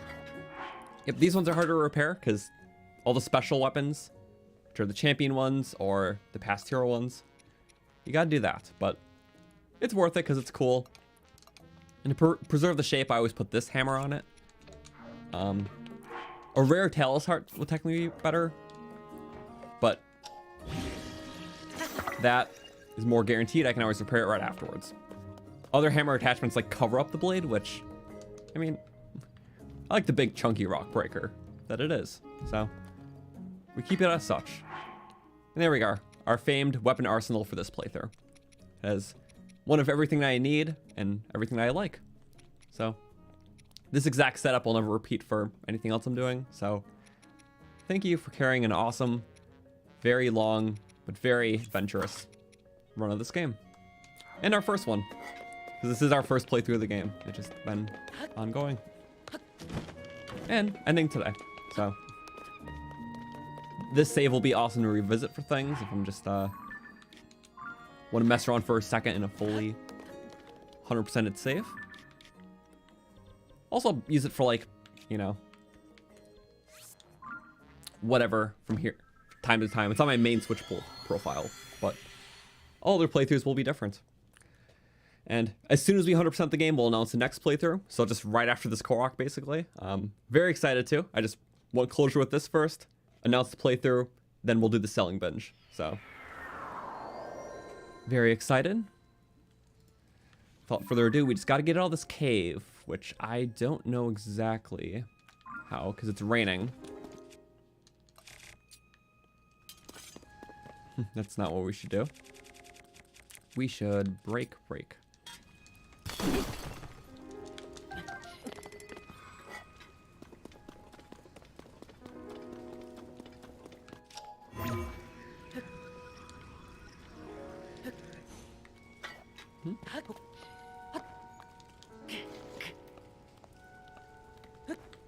Yeah.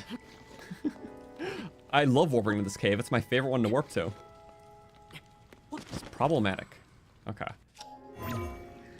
Sadly, that's not going to cut it either. But it gives us this... Nope.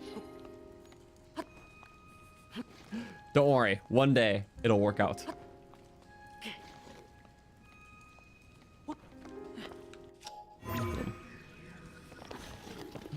And that day will come eventually. We're right at the end. Don't give me this. Maybe I should remember that this is this cave. Oh wait, also yeah, climbing through this end is better because the rock is lower. Also, I have slip-resistant armor. I could be a frog. I earned this. I upgraded all armors to the max. Thank you. The problem was mine, the pain was mine too. Oh.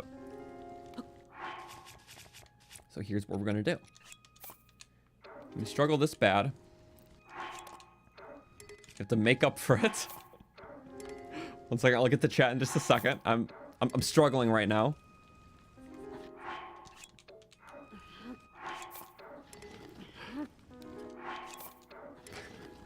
I can't.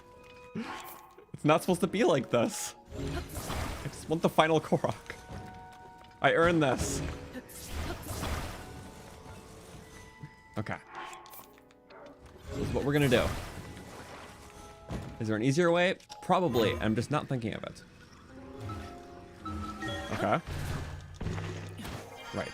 Let me go to the top. And that should be within grip range.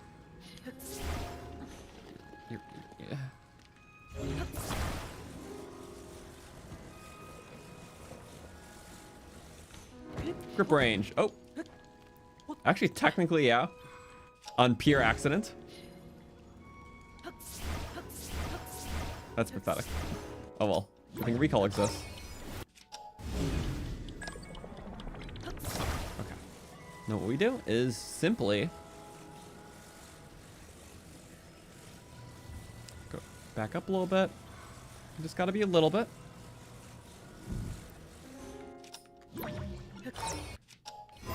Watch us. Yes. Okay. Yes. Okay. Painful. Very, but complete. No more of that. It's the final korok keeping us back. Blame the korok. Easy. Also, thank you so much, LuTube, for the 10. I definitely learned a lot from you. Thank you so much. Or thank you so much. Sorry, I jumped the gun. But glad you learned a lot because I like sharing a lot about the game, especially while playing. Because yeah, the experience is very reflective. That's why I've always appreciated this game in Breath of the Wild. So that reflection and knowledge base is so fun to talk about. So thank you.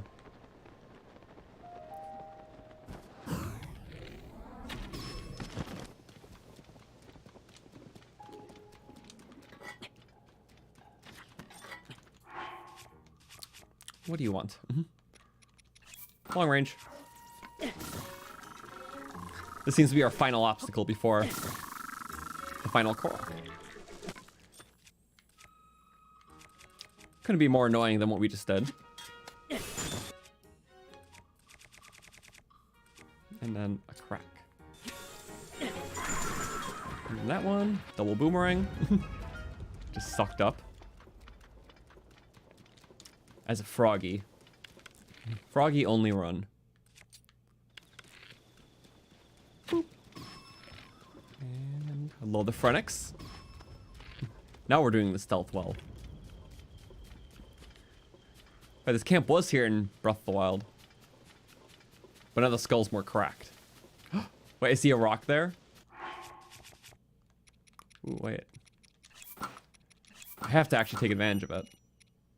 With stealth, stealth, stealth, stealth. Chic stealth.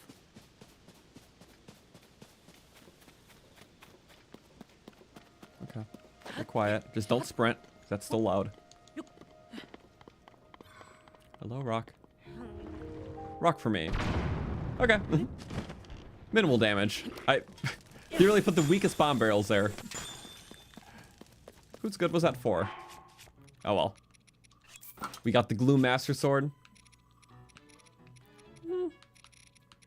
And I'm feeling fierce. And let's bring them all up for this. One hit for all. 1, 2. Well, that finishes those. So now it's a bully session. You know what to do, guys. There we go. I'm gonna water up.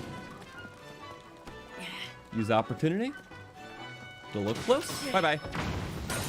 Oh. That was more for the spectacle.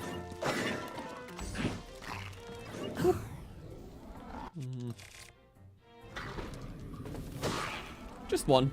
Ah, 2. Okay. Rest is on you. Let him party it out. Dancing. Okay. Look at my jumping body. And that's it. Had to give the sages some fun. And then, any more distractions? I don't think so. Just you. Not much of one. But.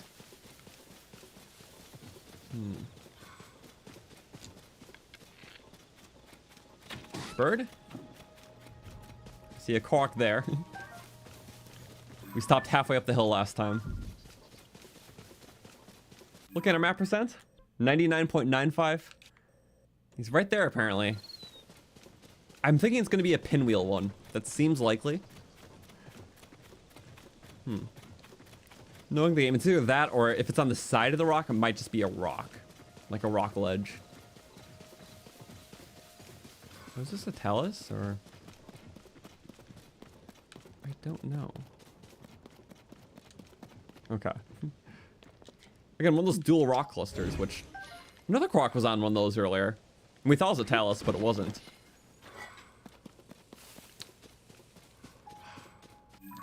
Well, looks like we were here many times before. Because, yeah, this is one of those travel Koroks. There was one here you had to take to Eventide. So that's why we went here before. But the final Korok, 1000th Seed? Here? Oh. Well, that's why we didn't get it. If you fortunately saw this weird thing. They're all random. A lot of bird eggs, though. Oh, damn, no! I need to get it. Sorry, excitement slip up. Remember, it's the final thing, but we still have to turn in the Korok seeds. But this will be it for map percentage. So last two things, but 999. Well, Sidon, thanks for being here. Final one. Yahaha. Hey, look, Nature's in the back. Okay, Korok. And I got 579 for the count. Bye-bye. Gathered all the Korok seeds. Should tell Hestu the good news? Indeed, I shall. Okay. Map percentage, 100%. Okay. 0.00, just to know we're definitive. Nothing after that. And that's great. Remove that. Now, we just claim our reward. Talk to Hestu. Okay, that is literally it. That was awesome. Again, almost 350 hours to do this whole thing. This is a 77th stream in the playthrough.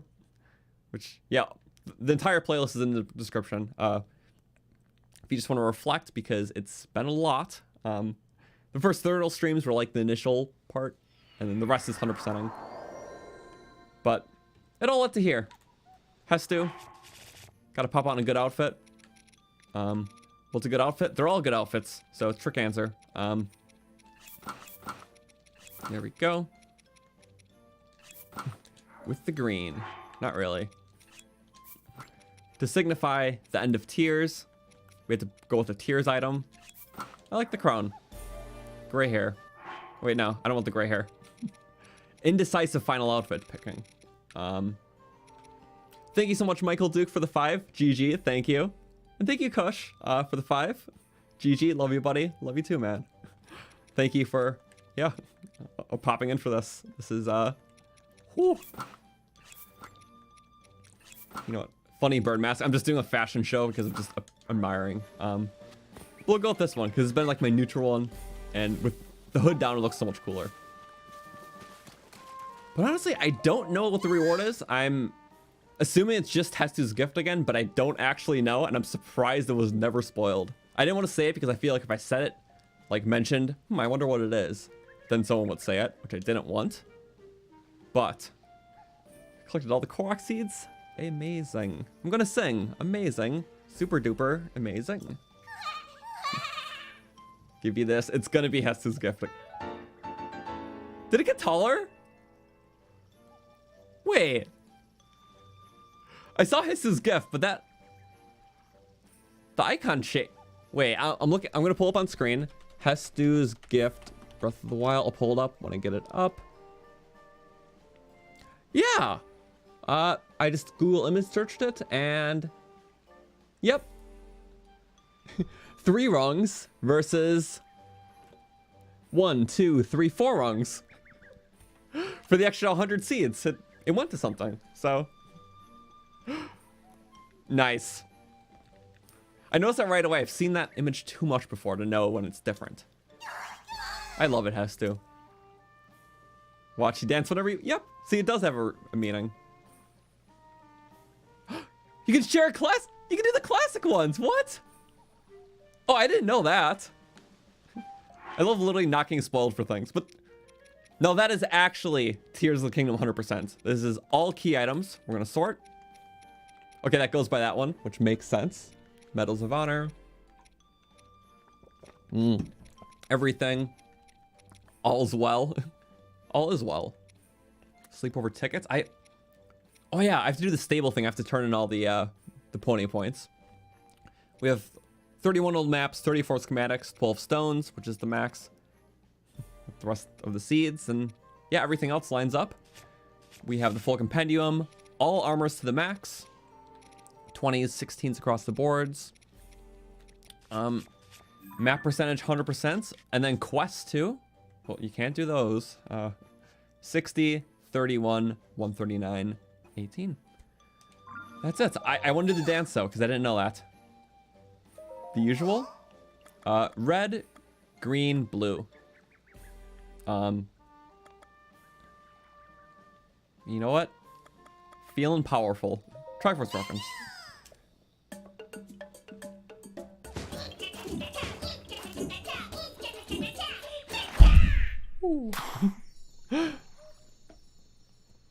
I love it. But more dancing. I have not seen the classic dance in a while. We'll go with a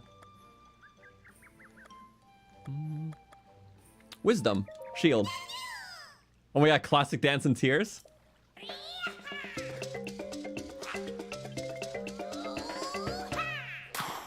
Thank you, broccoli.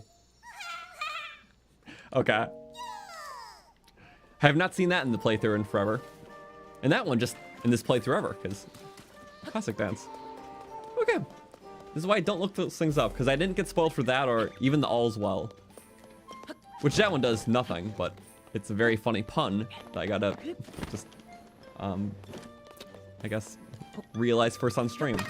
Just read it and like, oh, all's well. But that is it for the 100%. Not the end of the stream, because 2 things left. One, we're gonna reveal the challenge run. And 2, we're gonna use all these materials now. What we'll save first, but we'll sell everything here. It's just easy to sell all for everything to see how much our net worth is. So we're basically zeroed on rupees.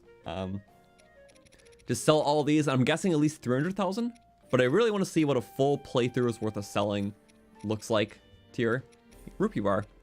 Because the reason why it's so low is because the armor upgrades take so much. All the tier 4s cost 500 rupees. So stacking that up was a lot. And then the tier 3s were 200 and so on. So it costs mostly everything for the armors. That's why we only have that much. So first we will start with the revealing. Which I'll do that. I kind of want to go back to the house, which was cool. But also a good place to sell. Yeah, let's go with where we're going to sell, because I can do both at once. There's a big reason for that. Here will be good. Hateno selling. I always like Hateno. It's a cozy place. We'll do those 2 things, and I'm... Woo! Okay, that is it. Yeah, thank you guys for watching this playthrough. Like, it's been a blast. I know a lot of people stuck around, too, for a lot of it, and... This next one, or this upcoming one, is going to be something we haven't done. So what I'm going to do, we need a nice just 100% picture. As far as we know, the game is 100%ed. Right there. And golden poop, but extra tall. Smells pretty bad. We'll create our 100% save right there. But the thing is, our next playthrough will be the first time we're doing a challenge run for a Wednesday series. Which we've always done them on Twitch, usually across a weekend at a time. So, like, Saturday, Sunday, Monday, like clump, like back to back. Usually between like 10 to 20 hours per challenge run, depends on the run. The Breath of the Wild ones were like closer to 10. Tears runs between 15 and 20. But for Tears of the Kingdom, there was a run that I wanted to do that would take a lot more time. I couldn't just do in like a weekend. I mean, I could just rush the idea, but there's so much depth to it that I thought would be really fun compared to the others. And well, you know, throughout this playthrough, I've been collecting stuff from all different regions. So, you know, we did the Gerudo runs. You know, it's not a Gerudo run. Could it be one of these? We're not doing a Royal run. We did the Zora run. We did the Ego run. Royals don't count. It's one of these. Not Korok yet. We did talk about that earlier. Show us some cool seeds when we do. Not doing anything with Lionel stuff. Or classic hero gear. I like the shield. And it's not going to be a Hylian one.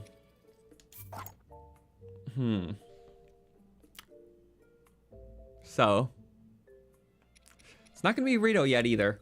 We did 2 of the main 4. Gerudo, Zora.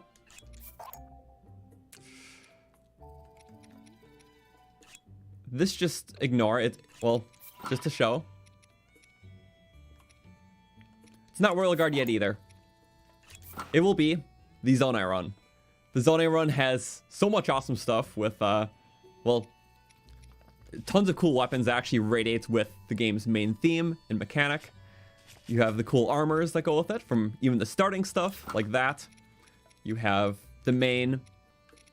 Where are you, Green? Elemental sets, green stuff.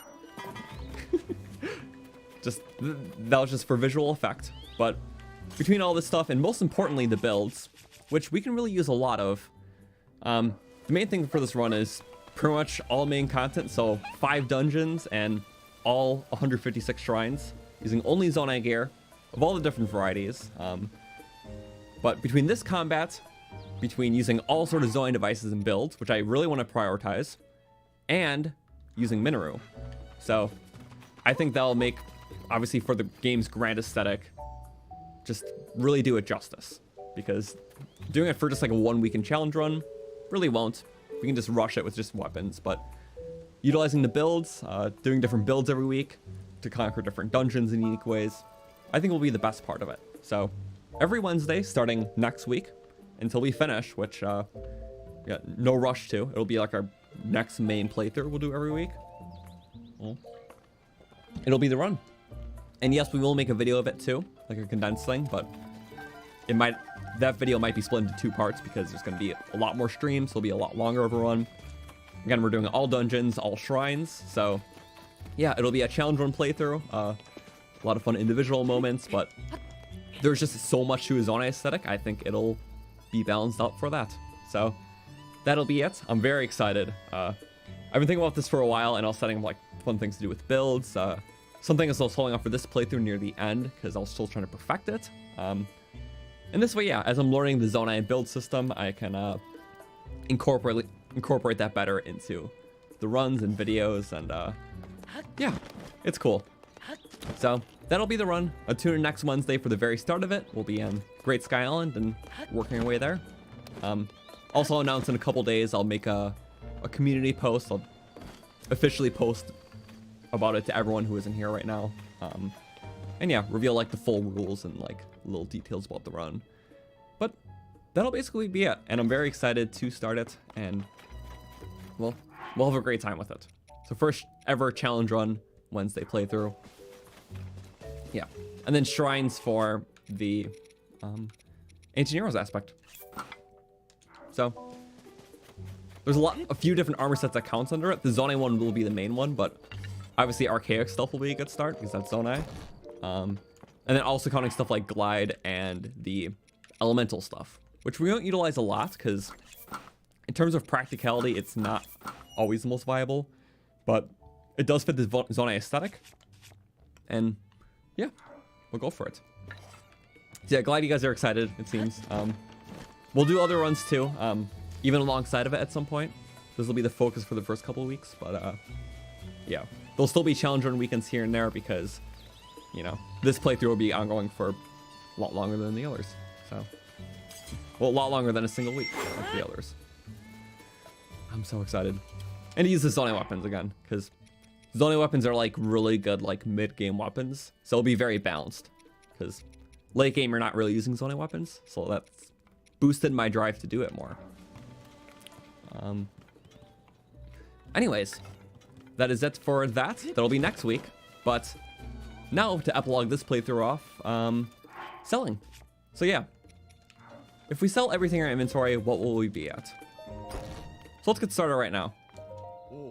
As we're heading on a trip. That pointy hat armor. We have our save. Okay. 363. How should we sort by? Let's just sort by damage. So not all this stuff is meant to sell, you know, but it's still organized in a decent way. Sell them all. Just do this for a bunch. That's worth a decent bet. 1 rupees for the blades. Really, once you just use them. Surprised people who grew up in this world don't know the worth of Sheikah technology. Okay. Also, while I do this, I can say that in terms of other streams, yeah, until that stream though, next, well, in terms of channel schedule between them, this Friday we'll be finishing our Minish Cap 100%. So we're bringing closure to another playthrough. That's the point of this week, closure. So closure with this playthrough, closure with Minish Cap. So I'll be on Friday at 12 p.m. Eastern, so noon Eastern. Basically final dungeon, last couple 100% stuff. And then, yeah, stats video will come up before next Wednesday's stream. Preferably sometime over the weekend. So, just gotta finish it up. I was very sick these last few days, / weekend. There we go. Okay. Just selling the first 15 quantities of highest fuse damage. 22,000. Which of course is not the highest to sell, but still relatively high because it's valuable.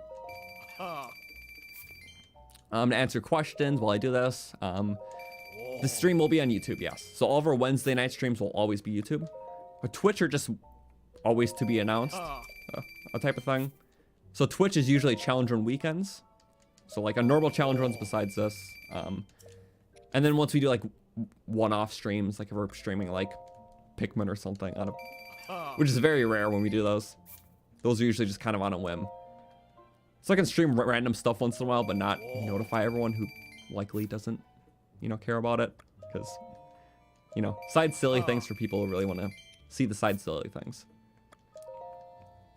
But yeah, I think it'll be fun to do, you know, extended challenge run playthrough this way for the Zone A run. So we're making just one exception for it. So it'll be the first and probably only challenge run series to be on YouTube streamed.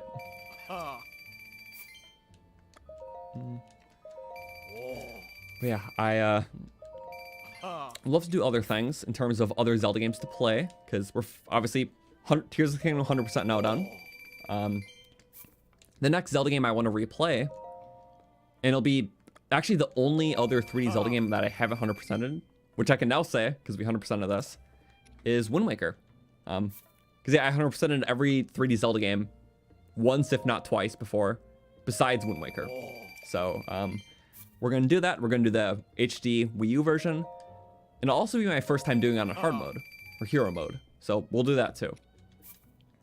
So, first time Wind Waker, 100%, hard mode. Which we can also do with second quest too. So it'll be a first time for all 3 of those things, besides the base playthrough. So I grew up with the game, but never did all that. So yeah, I think that'll be a fun side series. We won't start it right away though. At most, give it a couple weeks.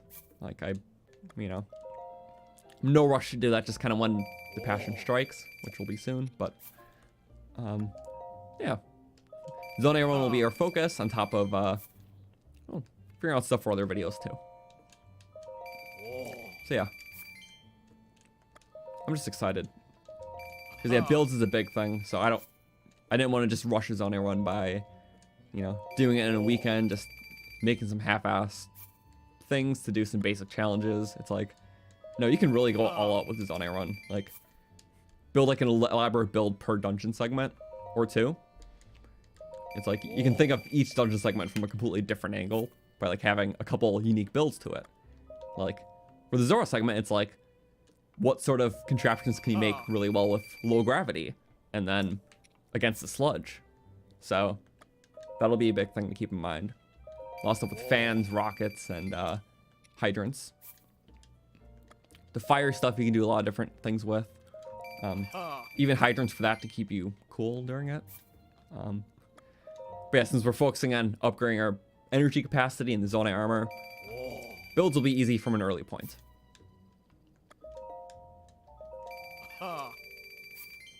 Okay. Net worth currently going good. 63,000. Again, we sorted by fuse power, so we're at the 15s now from the top. It's really not going to be this stuff, though. It's going to be like select things at random spots, especially deeper we go. But like that's 1,000. That's 180. My guess for materials is 300,000, which seems like it'll be hard, but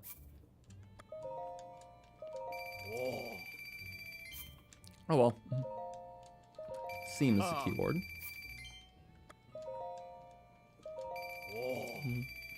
Yeah, sell every meal and clothing items. I mean, if we're already doing all this, that'd be a small thing to do on top. I assume at least 100,000 more, but then again, I forgot how the selling value works for clothes because I don't sell clothes. If we sold everything, if we reach 500,000, I'll be surprised at the end. Because, like, really, I want to say it just with so much stuff, it should easily hit max to 1 million. But, you know, sell values aren't super in your favor in this game, at least compared to Breath of the Wild. But I don't even think we hit 500,000 in Breath of the Wild before. I mean, I'm sure if I sold everything we would have, but we didn't. In terms of just like selling gems, because that was more viable and quicker in that game. I think in one of the playthroughs we hit like at least 400,000.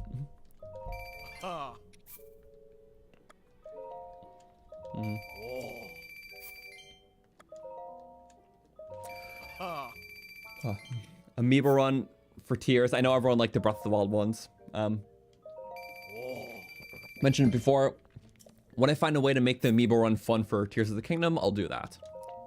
Because yeah, the rule set, it's like with Breath of the Wild, it lined up perfectly. So with the luck of 1 scan per Zelda Amiibo, with enough skill, you could beat the game with just that. But with tiers, with so many onslaught of bosses you have to fight beforehand, I don't think it's possible to do a run where you're just doing 1 scan from each Zelda Amiibo to beat the game.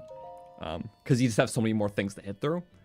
So the rules would have to be bended to accommodate the scale of tiers. And once I figure that out in a fun way, the exact like math behind that, or method, then we can do stuff like that.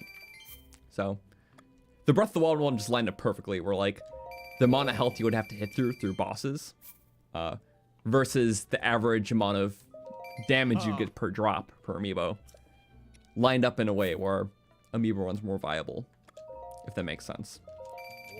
On the flip side, we could just do unlimited scans and just do it like the classic run. So that's always possible too.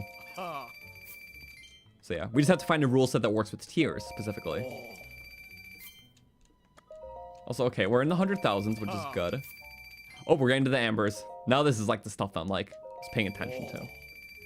So we're only at like 700-ish because we used, well, at least like 400 for armor upgrades. So I think in total we got over 1,000. It just, armor cost a bunch. I think the Ocarina of Time sets it was, I think. But yeah, times 10, 6,900. There we go. And yeah, most of these horns any quantity over 300 we've been selling. So like only 306, but in reality we got so much more. We always trimmed off the excess. So we probably would have maxed out on these, I think. Or at least we would have for the or it was some of them that we would have maxed out on. I got to a point when I started maxing on certain ones, all of them I started selling to 300, and then once you start getting a bunch over, I sold back to 300.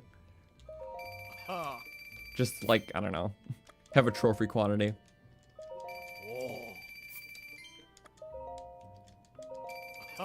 Yeah, but now we're actually selling all that, so.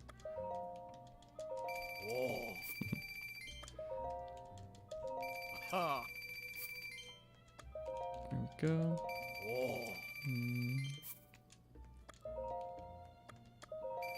So we'll stop right after this really quick. We're gonna do a nice change of scenery / music. So 134 so far, and we are like Wish. We have some big stuff coming up. So. We like the korok music. I know we were just there. But korok music. Little change of scenery. Because why not? The shopkeep is loaded. I guess so. It's like a reserve. No, this is just how, you know, shops work. It's like in real life. Everyone should have a day where they just pull money out of the bank at the same time. Just deplete your entire account. I'm sure the banks could keep up. So yeah, that's their job, right? They're a bank. We're just like, yeah, it's a random dairy shop in Zelda. They should have 134,000 rupees. Easy. With all the milk. Realistically, these shops lose more money because they're just like dumping grounds for selling. Besides like the 50 rupees they make per milk once per playthrough. I want to sell. Okay. I can't sell those, which makes sense. Fuse damage. Oh, right. So did there. So I wonder what it's gonna be. Oh, you can buy green Lizzletails at the bazaar. That is pretty bizarre. I thought it was funny. Random tidbit that I shouldn't know. In Tears of the Kingdom, there's 3 Lizzletails there you can buy. Like 3 quantity. But in Breath of the Wild, there's 1. Implying that they killed more and they have more stock because they're better at killing.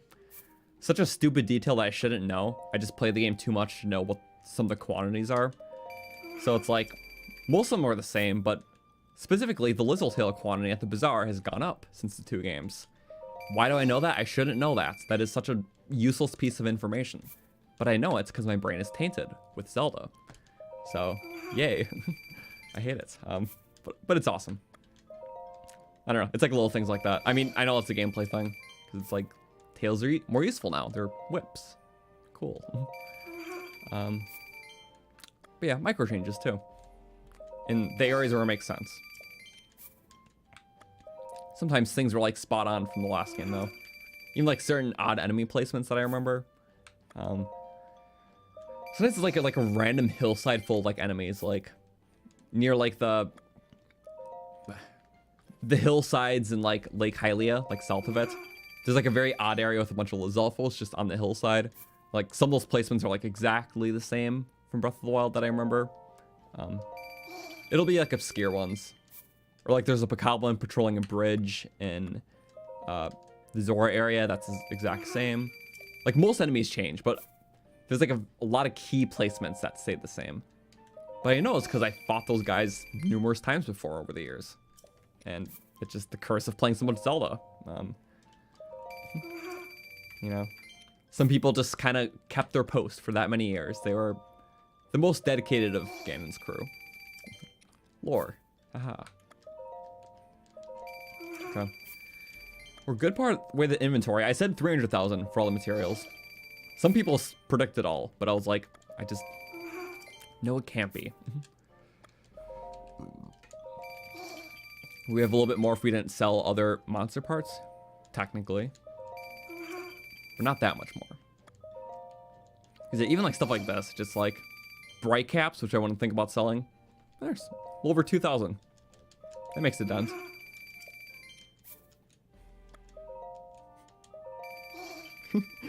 Listen to the korok, he's getting more hesitant by each sale. He's already tuckered out. Wait, did he do that at the start of it, or? He just always seems hesitant. I want to see if this resets it. Unless it just actually is normal. Okay, no, he's just, yeah.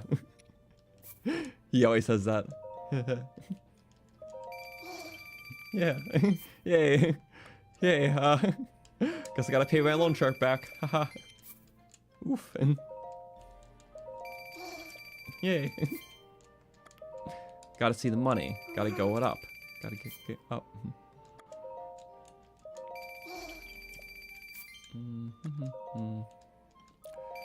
What was the most annoying weapon for me to get in the game? So since most of the weapons are random, I feel like it'd be hard to answer, but I remember one specific thing. And specifically some of the weapons you unlock through like quests and whatnot. Like very rarely, it would be like the past hero ones. But since this technically counts, the Typhal Ruins quests, if you do all 4 of them, like it's 4 quests relating to the 4 sages, it opens up like that sealed room that has the Dust Claymore. So I'm gonna go with that weapon because doing the puzzles for that, not all of them translated in my head, and I forgot exact what stream VOD we did that in. It's pretty early though. Well, it was in like the first part of being the game, like that section of the playthrough. But yeah, there's just a couple of them I struggled so hard because you can interpret the riddles in so many different ways. Like some of them were like follow serpents to a certain thing and then use an ability, but it would say it very vaguely. I forgot how the quests were, but if you actually manage to do that quest without a guide or without it taking you like an hour, I applaud you, because you can interpret like those very vague cryptic riddles a lot of ways. At the end of the day, they were pretty clever, and we eventually did figure it out, of course. But yeah, I was definitely on the wrong side of the fence of interpretation at first. So, all right, there's one with like a spin attack. That's what it was. Remember, like you had to follow a serpent somewhere. I think one of them we got are easy, but I forgot what the quests were.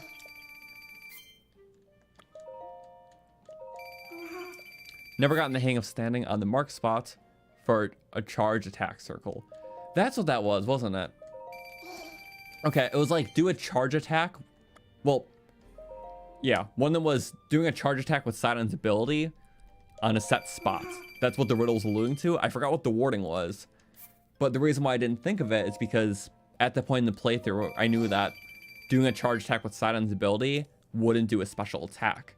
So when I briefly thought about it before, it's like, no, that couldn't work. Like, it barely even touched my brain because I knew that that doesn't do a special attack, so I didn't think to do that for the puzzle. But I didn't think that that could just be a puzzle solution. So it would be things like that. I forgot what it was. Oh, 8,000 for the meats. I know you can get more for cooking it, but that's, imagine how long that'll take to cook everything first. Oh well, this is fine. Raw selling. Time is money.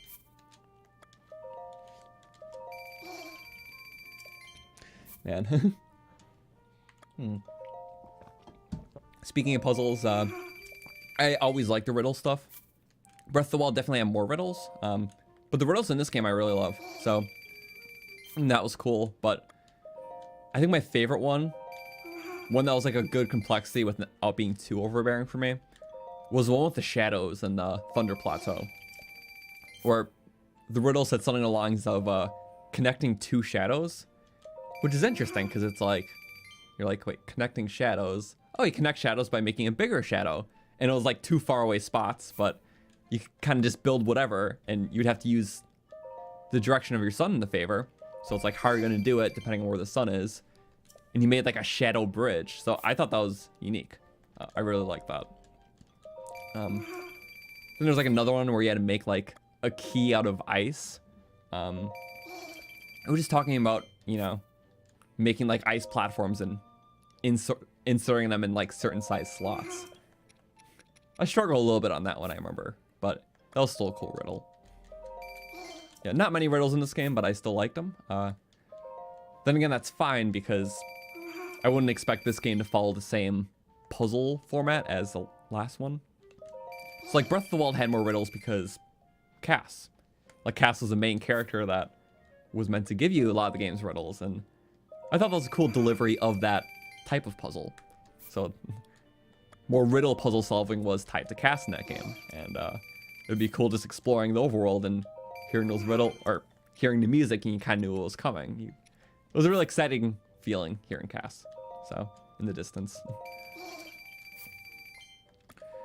So that's why there's a lot of riddles in that game. A lot of great ones, like the heart shaped through the Rito Village pillar. You don't have to like get the sun to shine on that. There's like the sundial one in the ocean. there was the Ocarina of Time reference where you had to shoot the, shoot an arrow at the sun at sunrise, I believe. Or, yeah, I think just when the sun was shining. Which that was a really interesting one because, yeah, the riddle, again, I forgot how the riddle said, but the solution of that riddle is you're supposed to shoot an arrow at the sun while it's shining. And that's what the riddle alludes to. But we discovered a very interesting thing one day during a challenge run. But one time we were at that puzzle spot, but it was nighttime and the moon was there. But the thing is, what's the moon? The moon is reflected sunlight. So the full moon is glowing in that same spot, and you're on the pedestal, you can shoot the moon and the shrine also unlocks. Because the moon is reflected sunlight, so it fills in the condition of that riddle in a totally hidden way. And I had no idea until we just ended up there in coincidence and I tried it.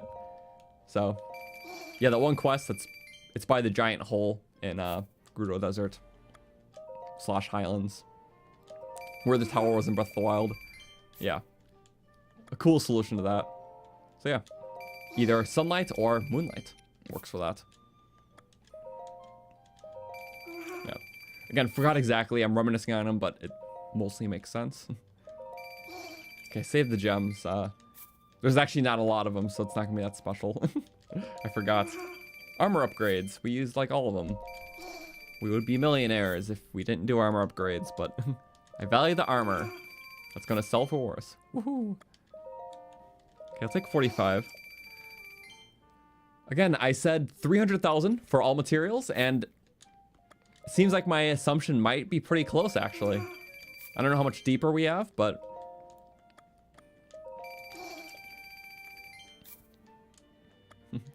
Your niece won't fall asleep unless Cass's theme is playing.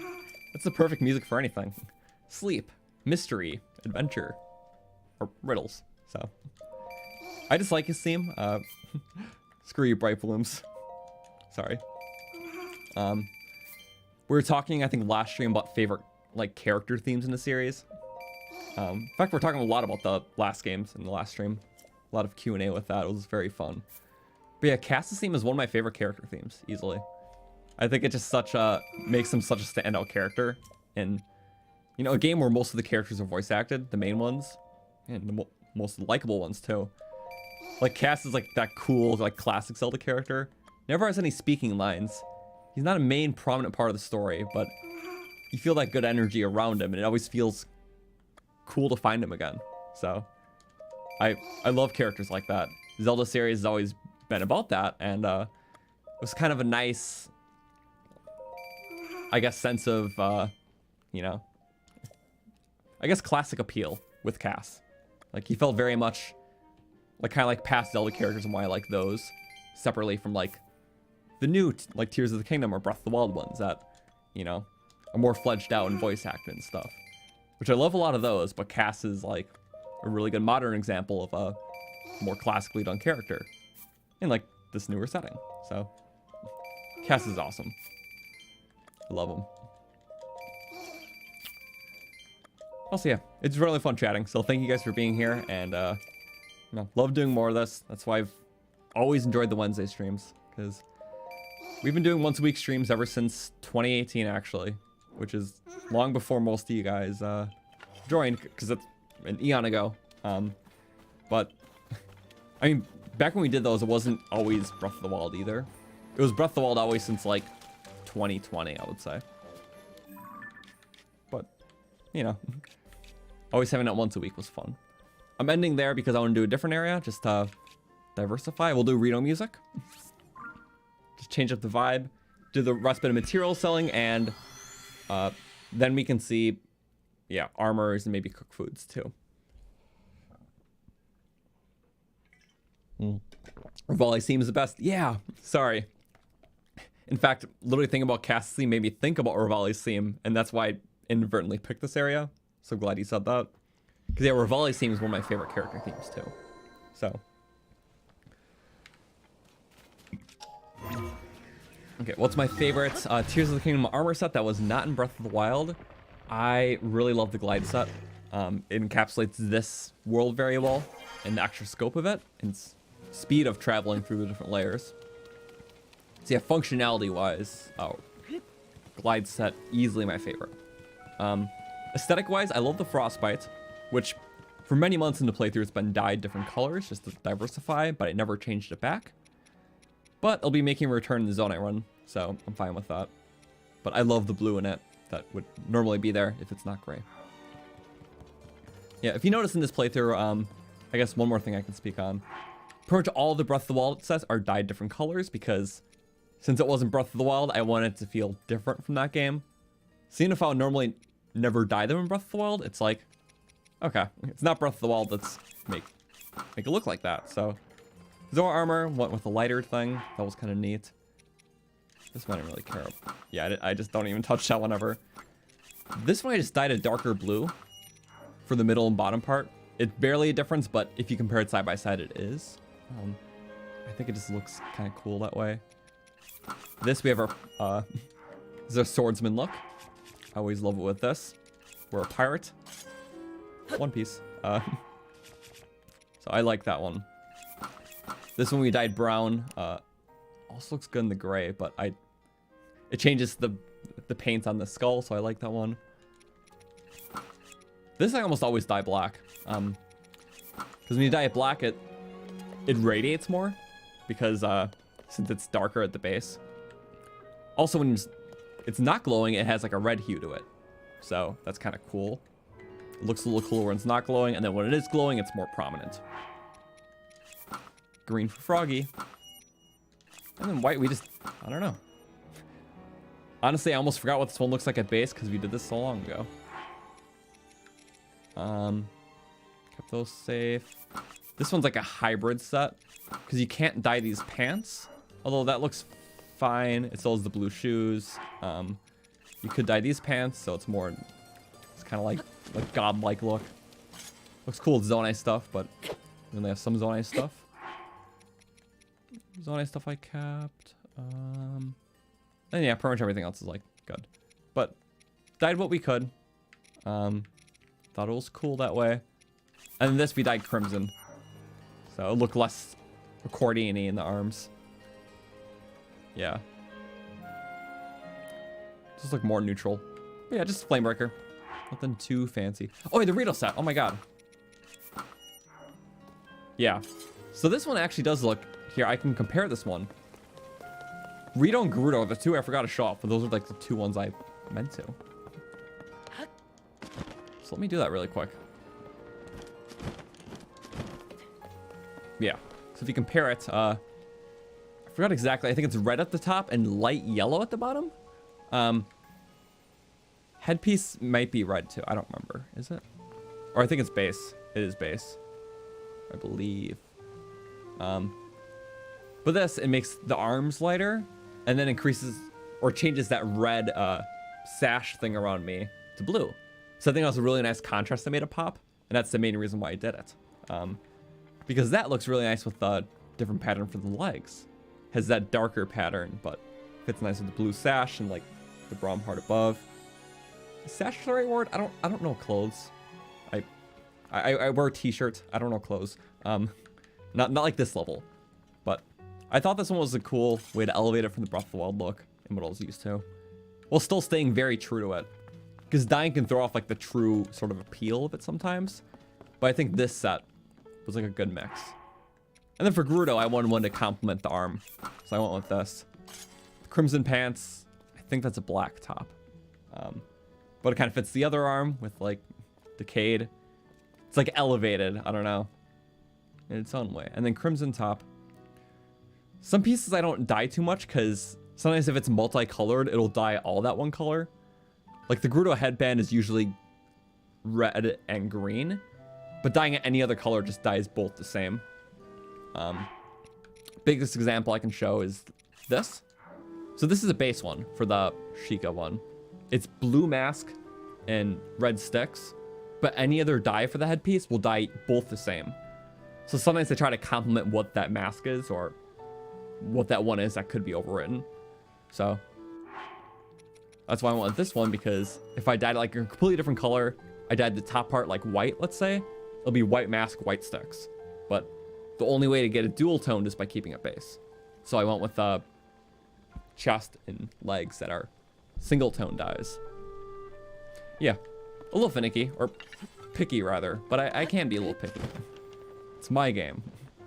I play it the way I want, yay. But any combination works. It just, what things do you keep into account? What things do you just not mind about? It's all a balance. Okay. Now time to absolutely drain the shopkeeper into debt. For the rest of the stuff.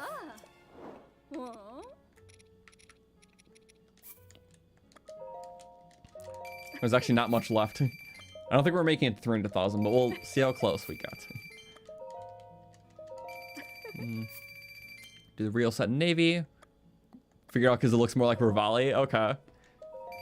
I don't recall all of them. I mean, I've glossed over a lot though. But remind me of all the people who do Zora set as red for Mipha side on. That's a pretty cool one, especially since Mipha's glider in the game is red. If you want to do a Mipha look, that will work.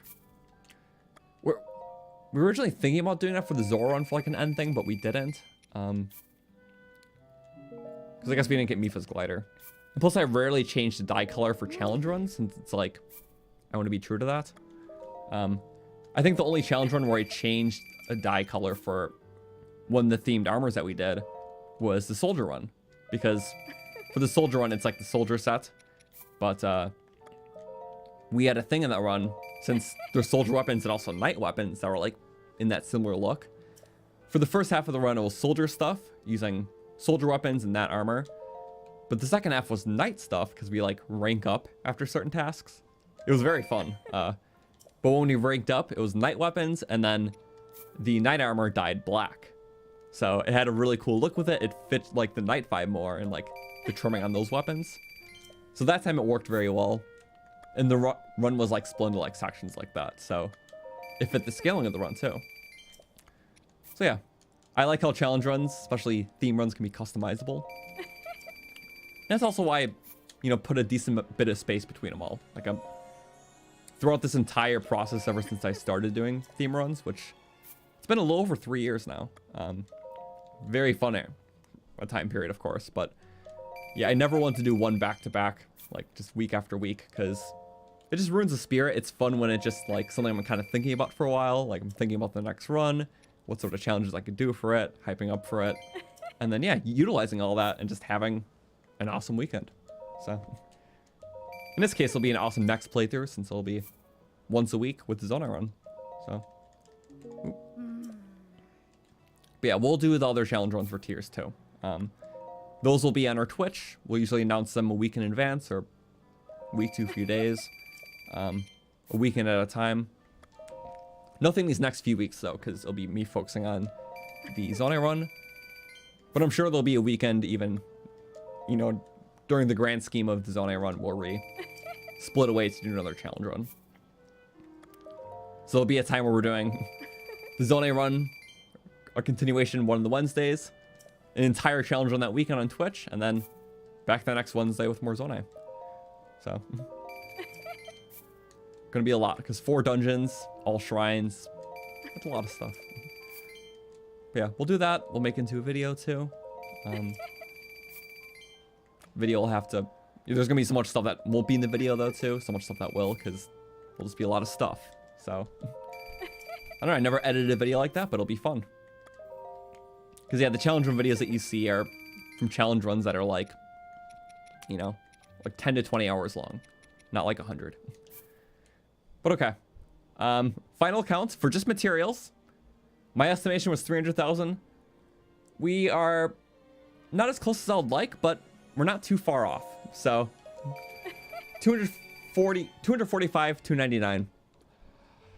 Okay. We have an answer. Not quite even a quarter of the way to maxing out. Selling everything. King scales? Dorito. Splash, splash, splash. The tab's not gone, but looks so much easier. Less to sort through. We made the playthrough more efficient. But Let's see. Is food even... I could sell food if it's minuscule, but if we're really looking... We're looking at under 1,000 or wait. Oh, a couple more. We're looking at under 2,000 rupees, which isn't a lot in the grand scheme. So I might just go for armors. Okay. Interesting price change. Okay, so it's reflecting mostly the price of the base material.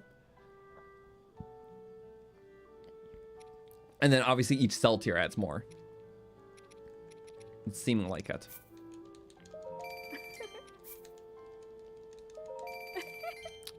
We can't sell the Zora armor because it's quest or one-offs.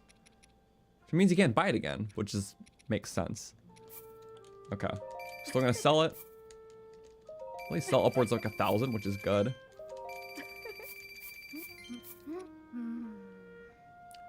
I can't actively wear it. I guess I am wearing it.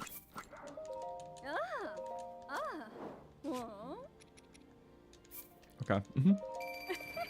True that.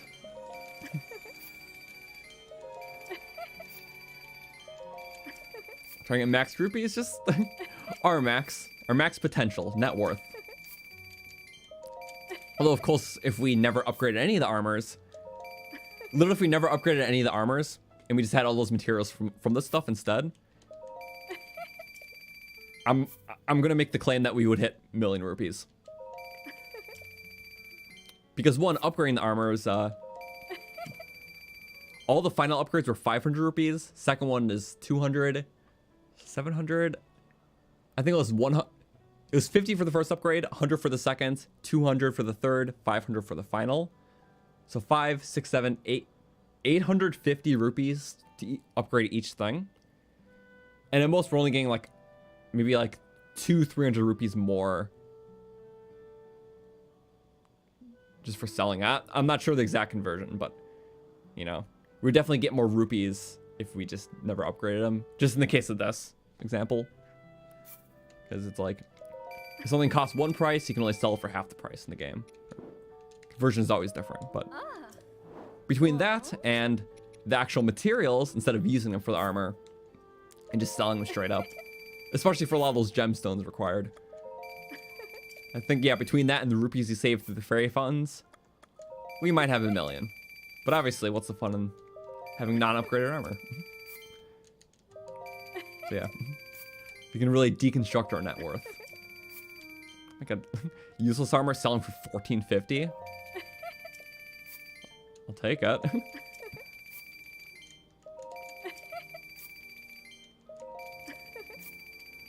Okay. Are we bringing the death counter back for the Zelda run?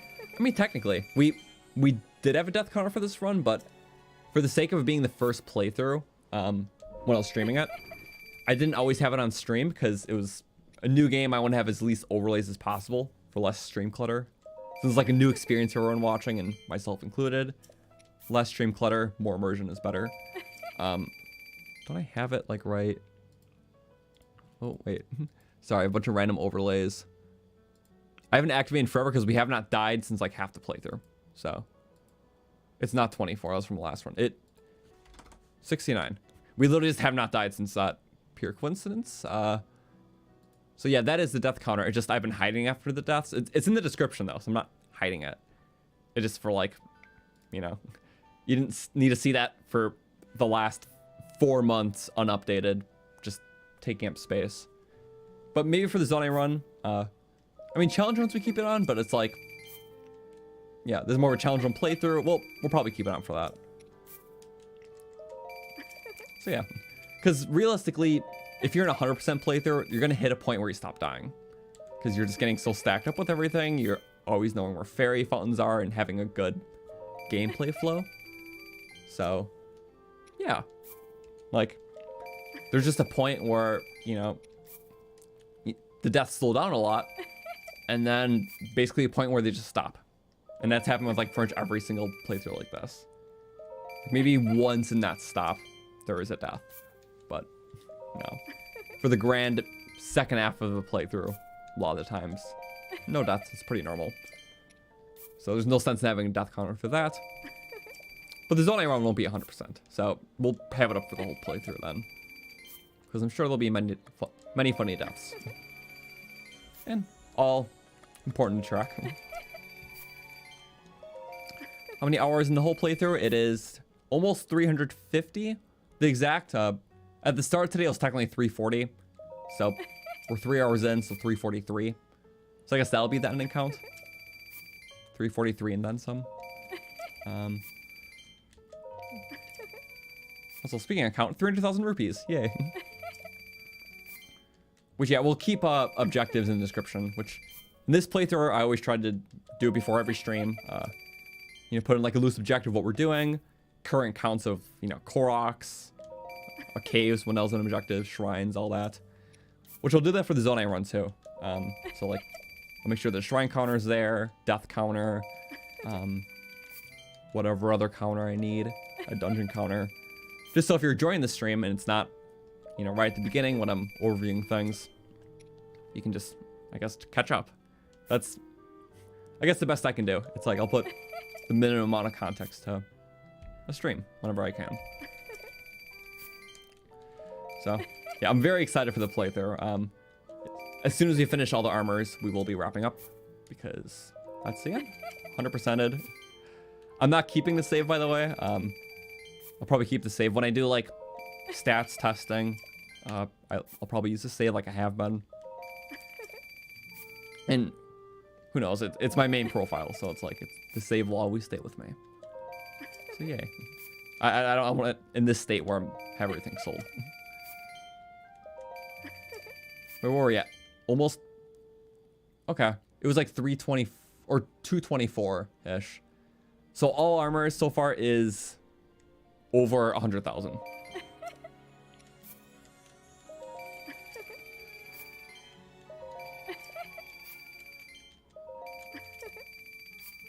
Okay.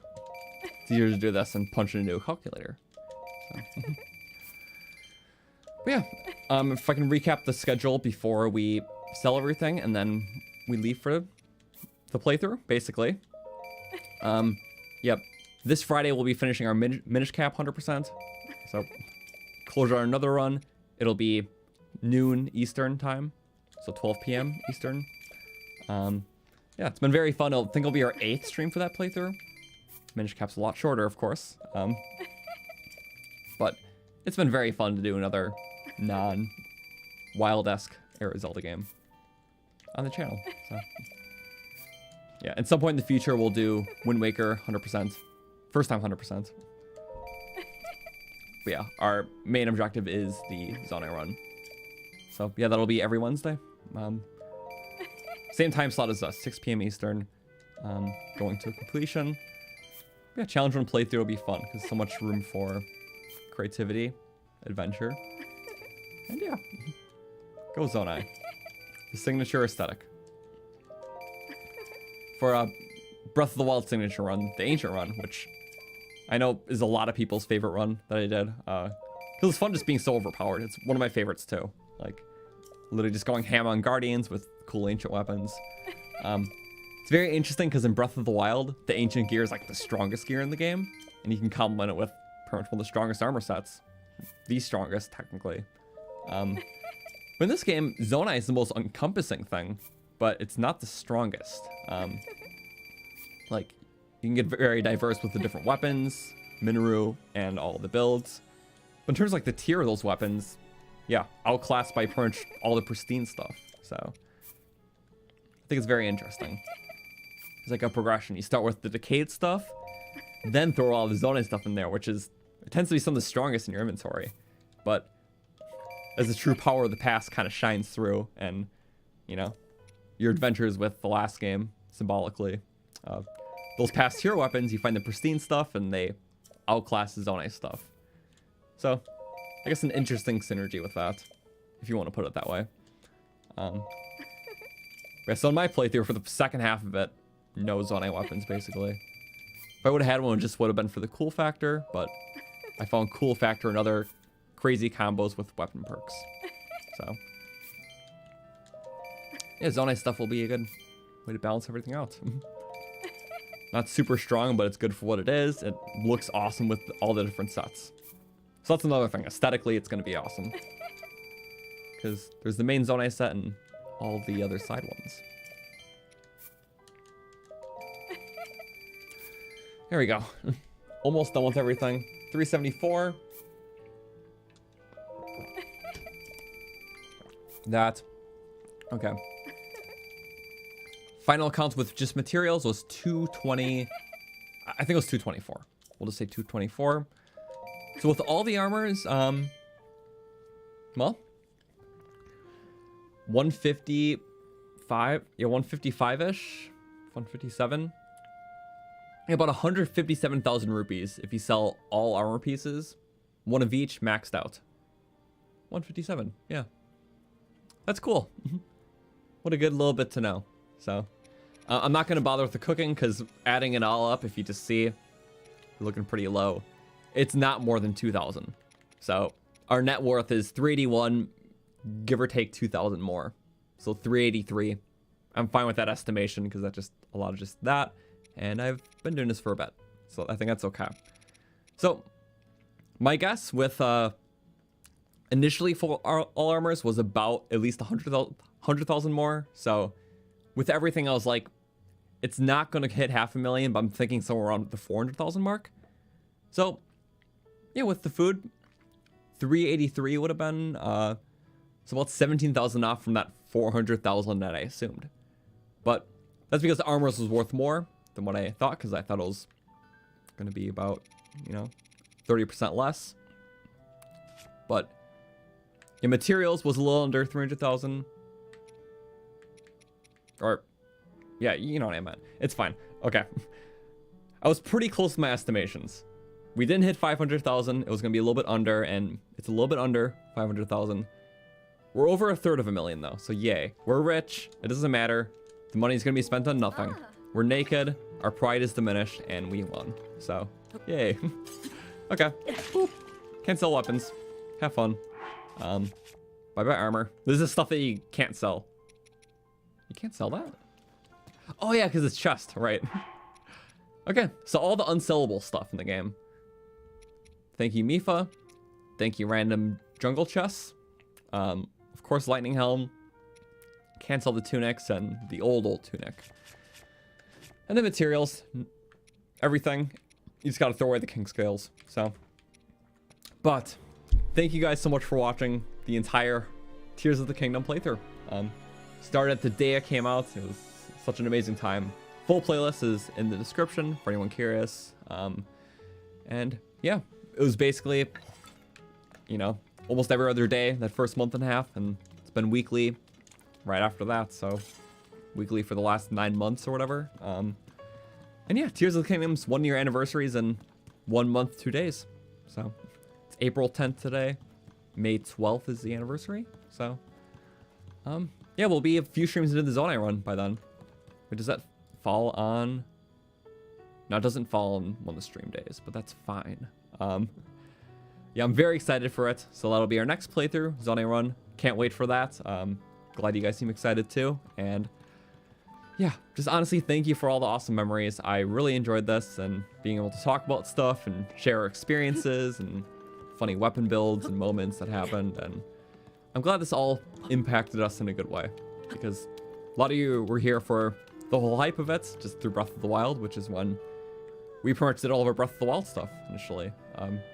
We all had that same hype for Tears of the Kingdom, and it took many years, but Tears of the Kingdom finally came out, and here we've been doing. We've been living in that hype world that we always thought about for years before, and it's been great. The Tears era is awesome, and it'll last for many more years before the next big Zelda game, which probably a totally different world, totally different thing, but I'm sure at least equally as awesome. So thank you guys. Hope you have a great rest of your week. See you Friday for more Minish Cap if you want to tune into that. New stats video this weekend, and Zone A run next Wednesday, 6 p.m. Eastern. So thank you again. Final signing off. Baby Floyd is here, as always, saying bye. Hope you guys have a good one, and good night.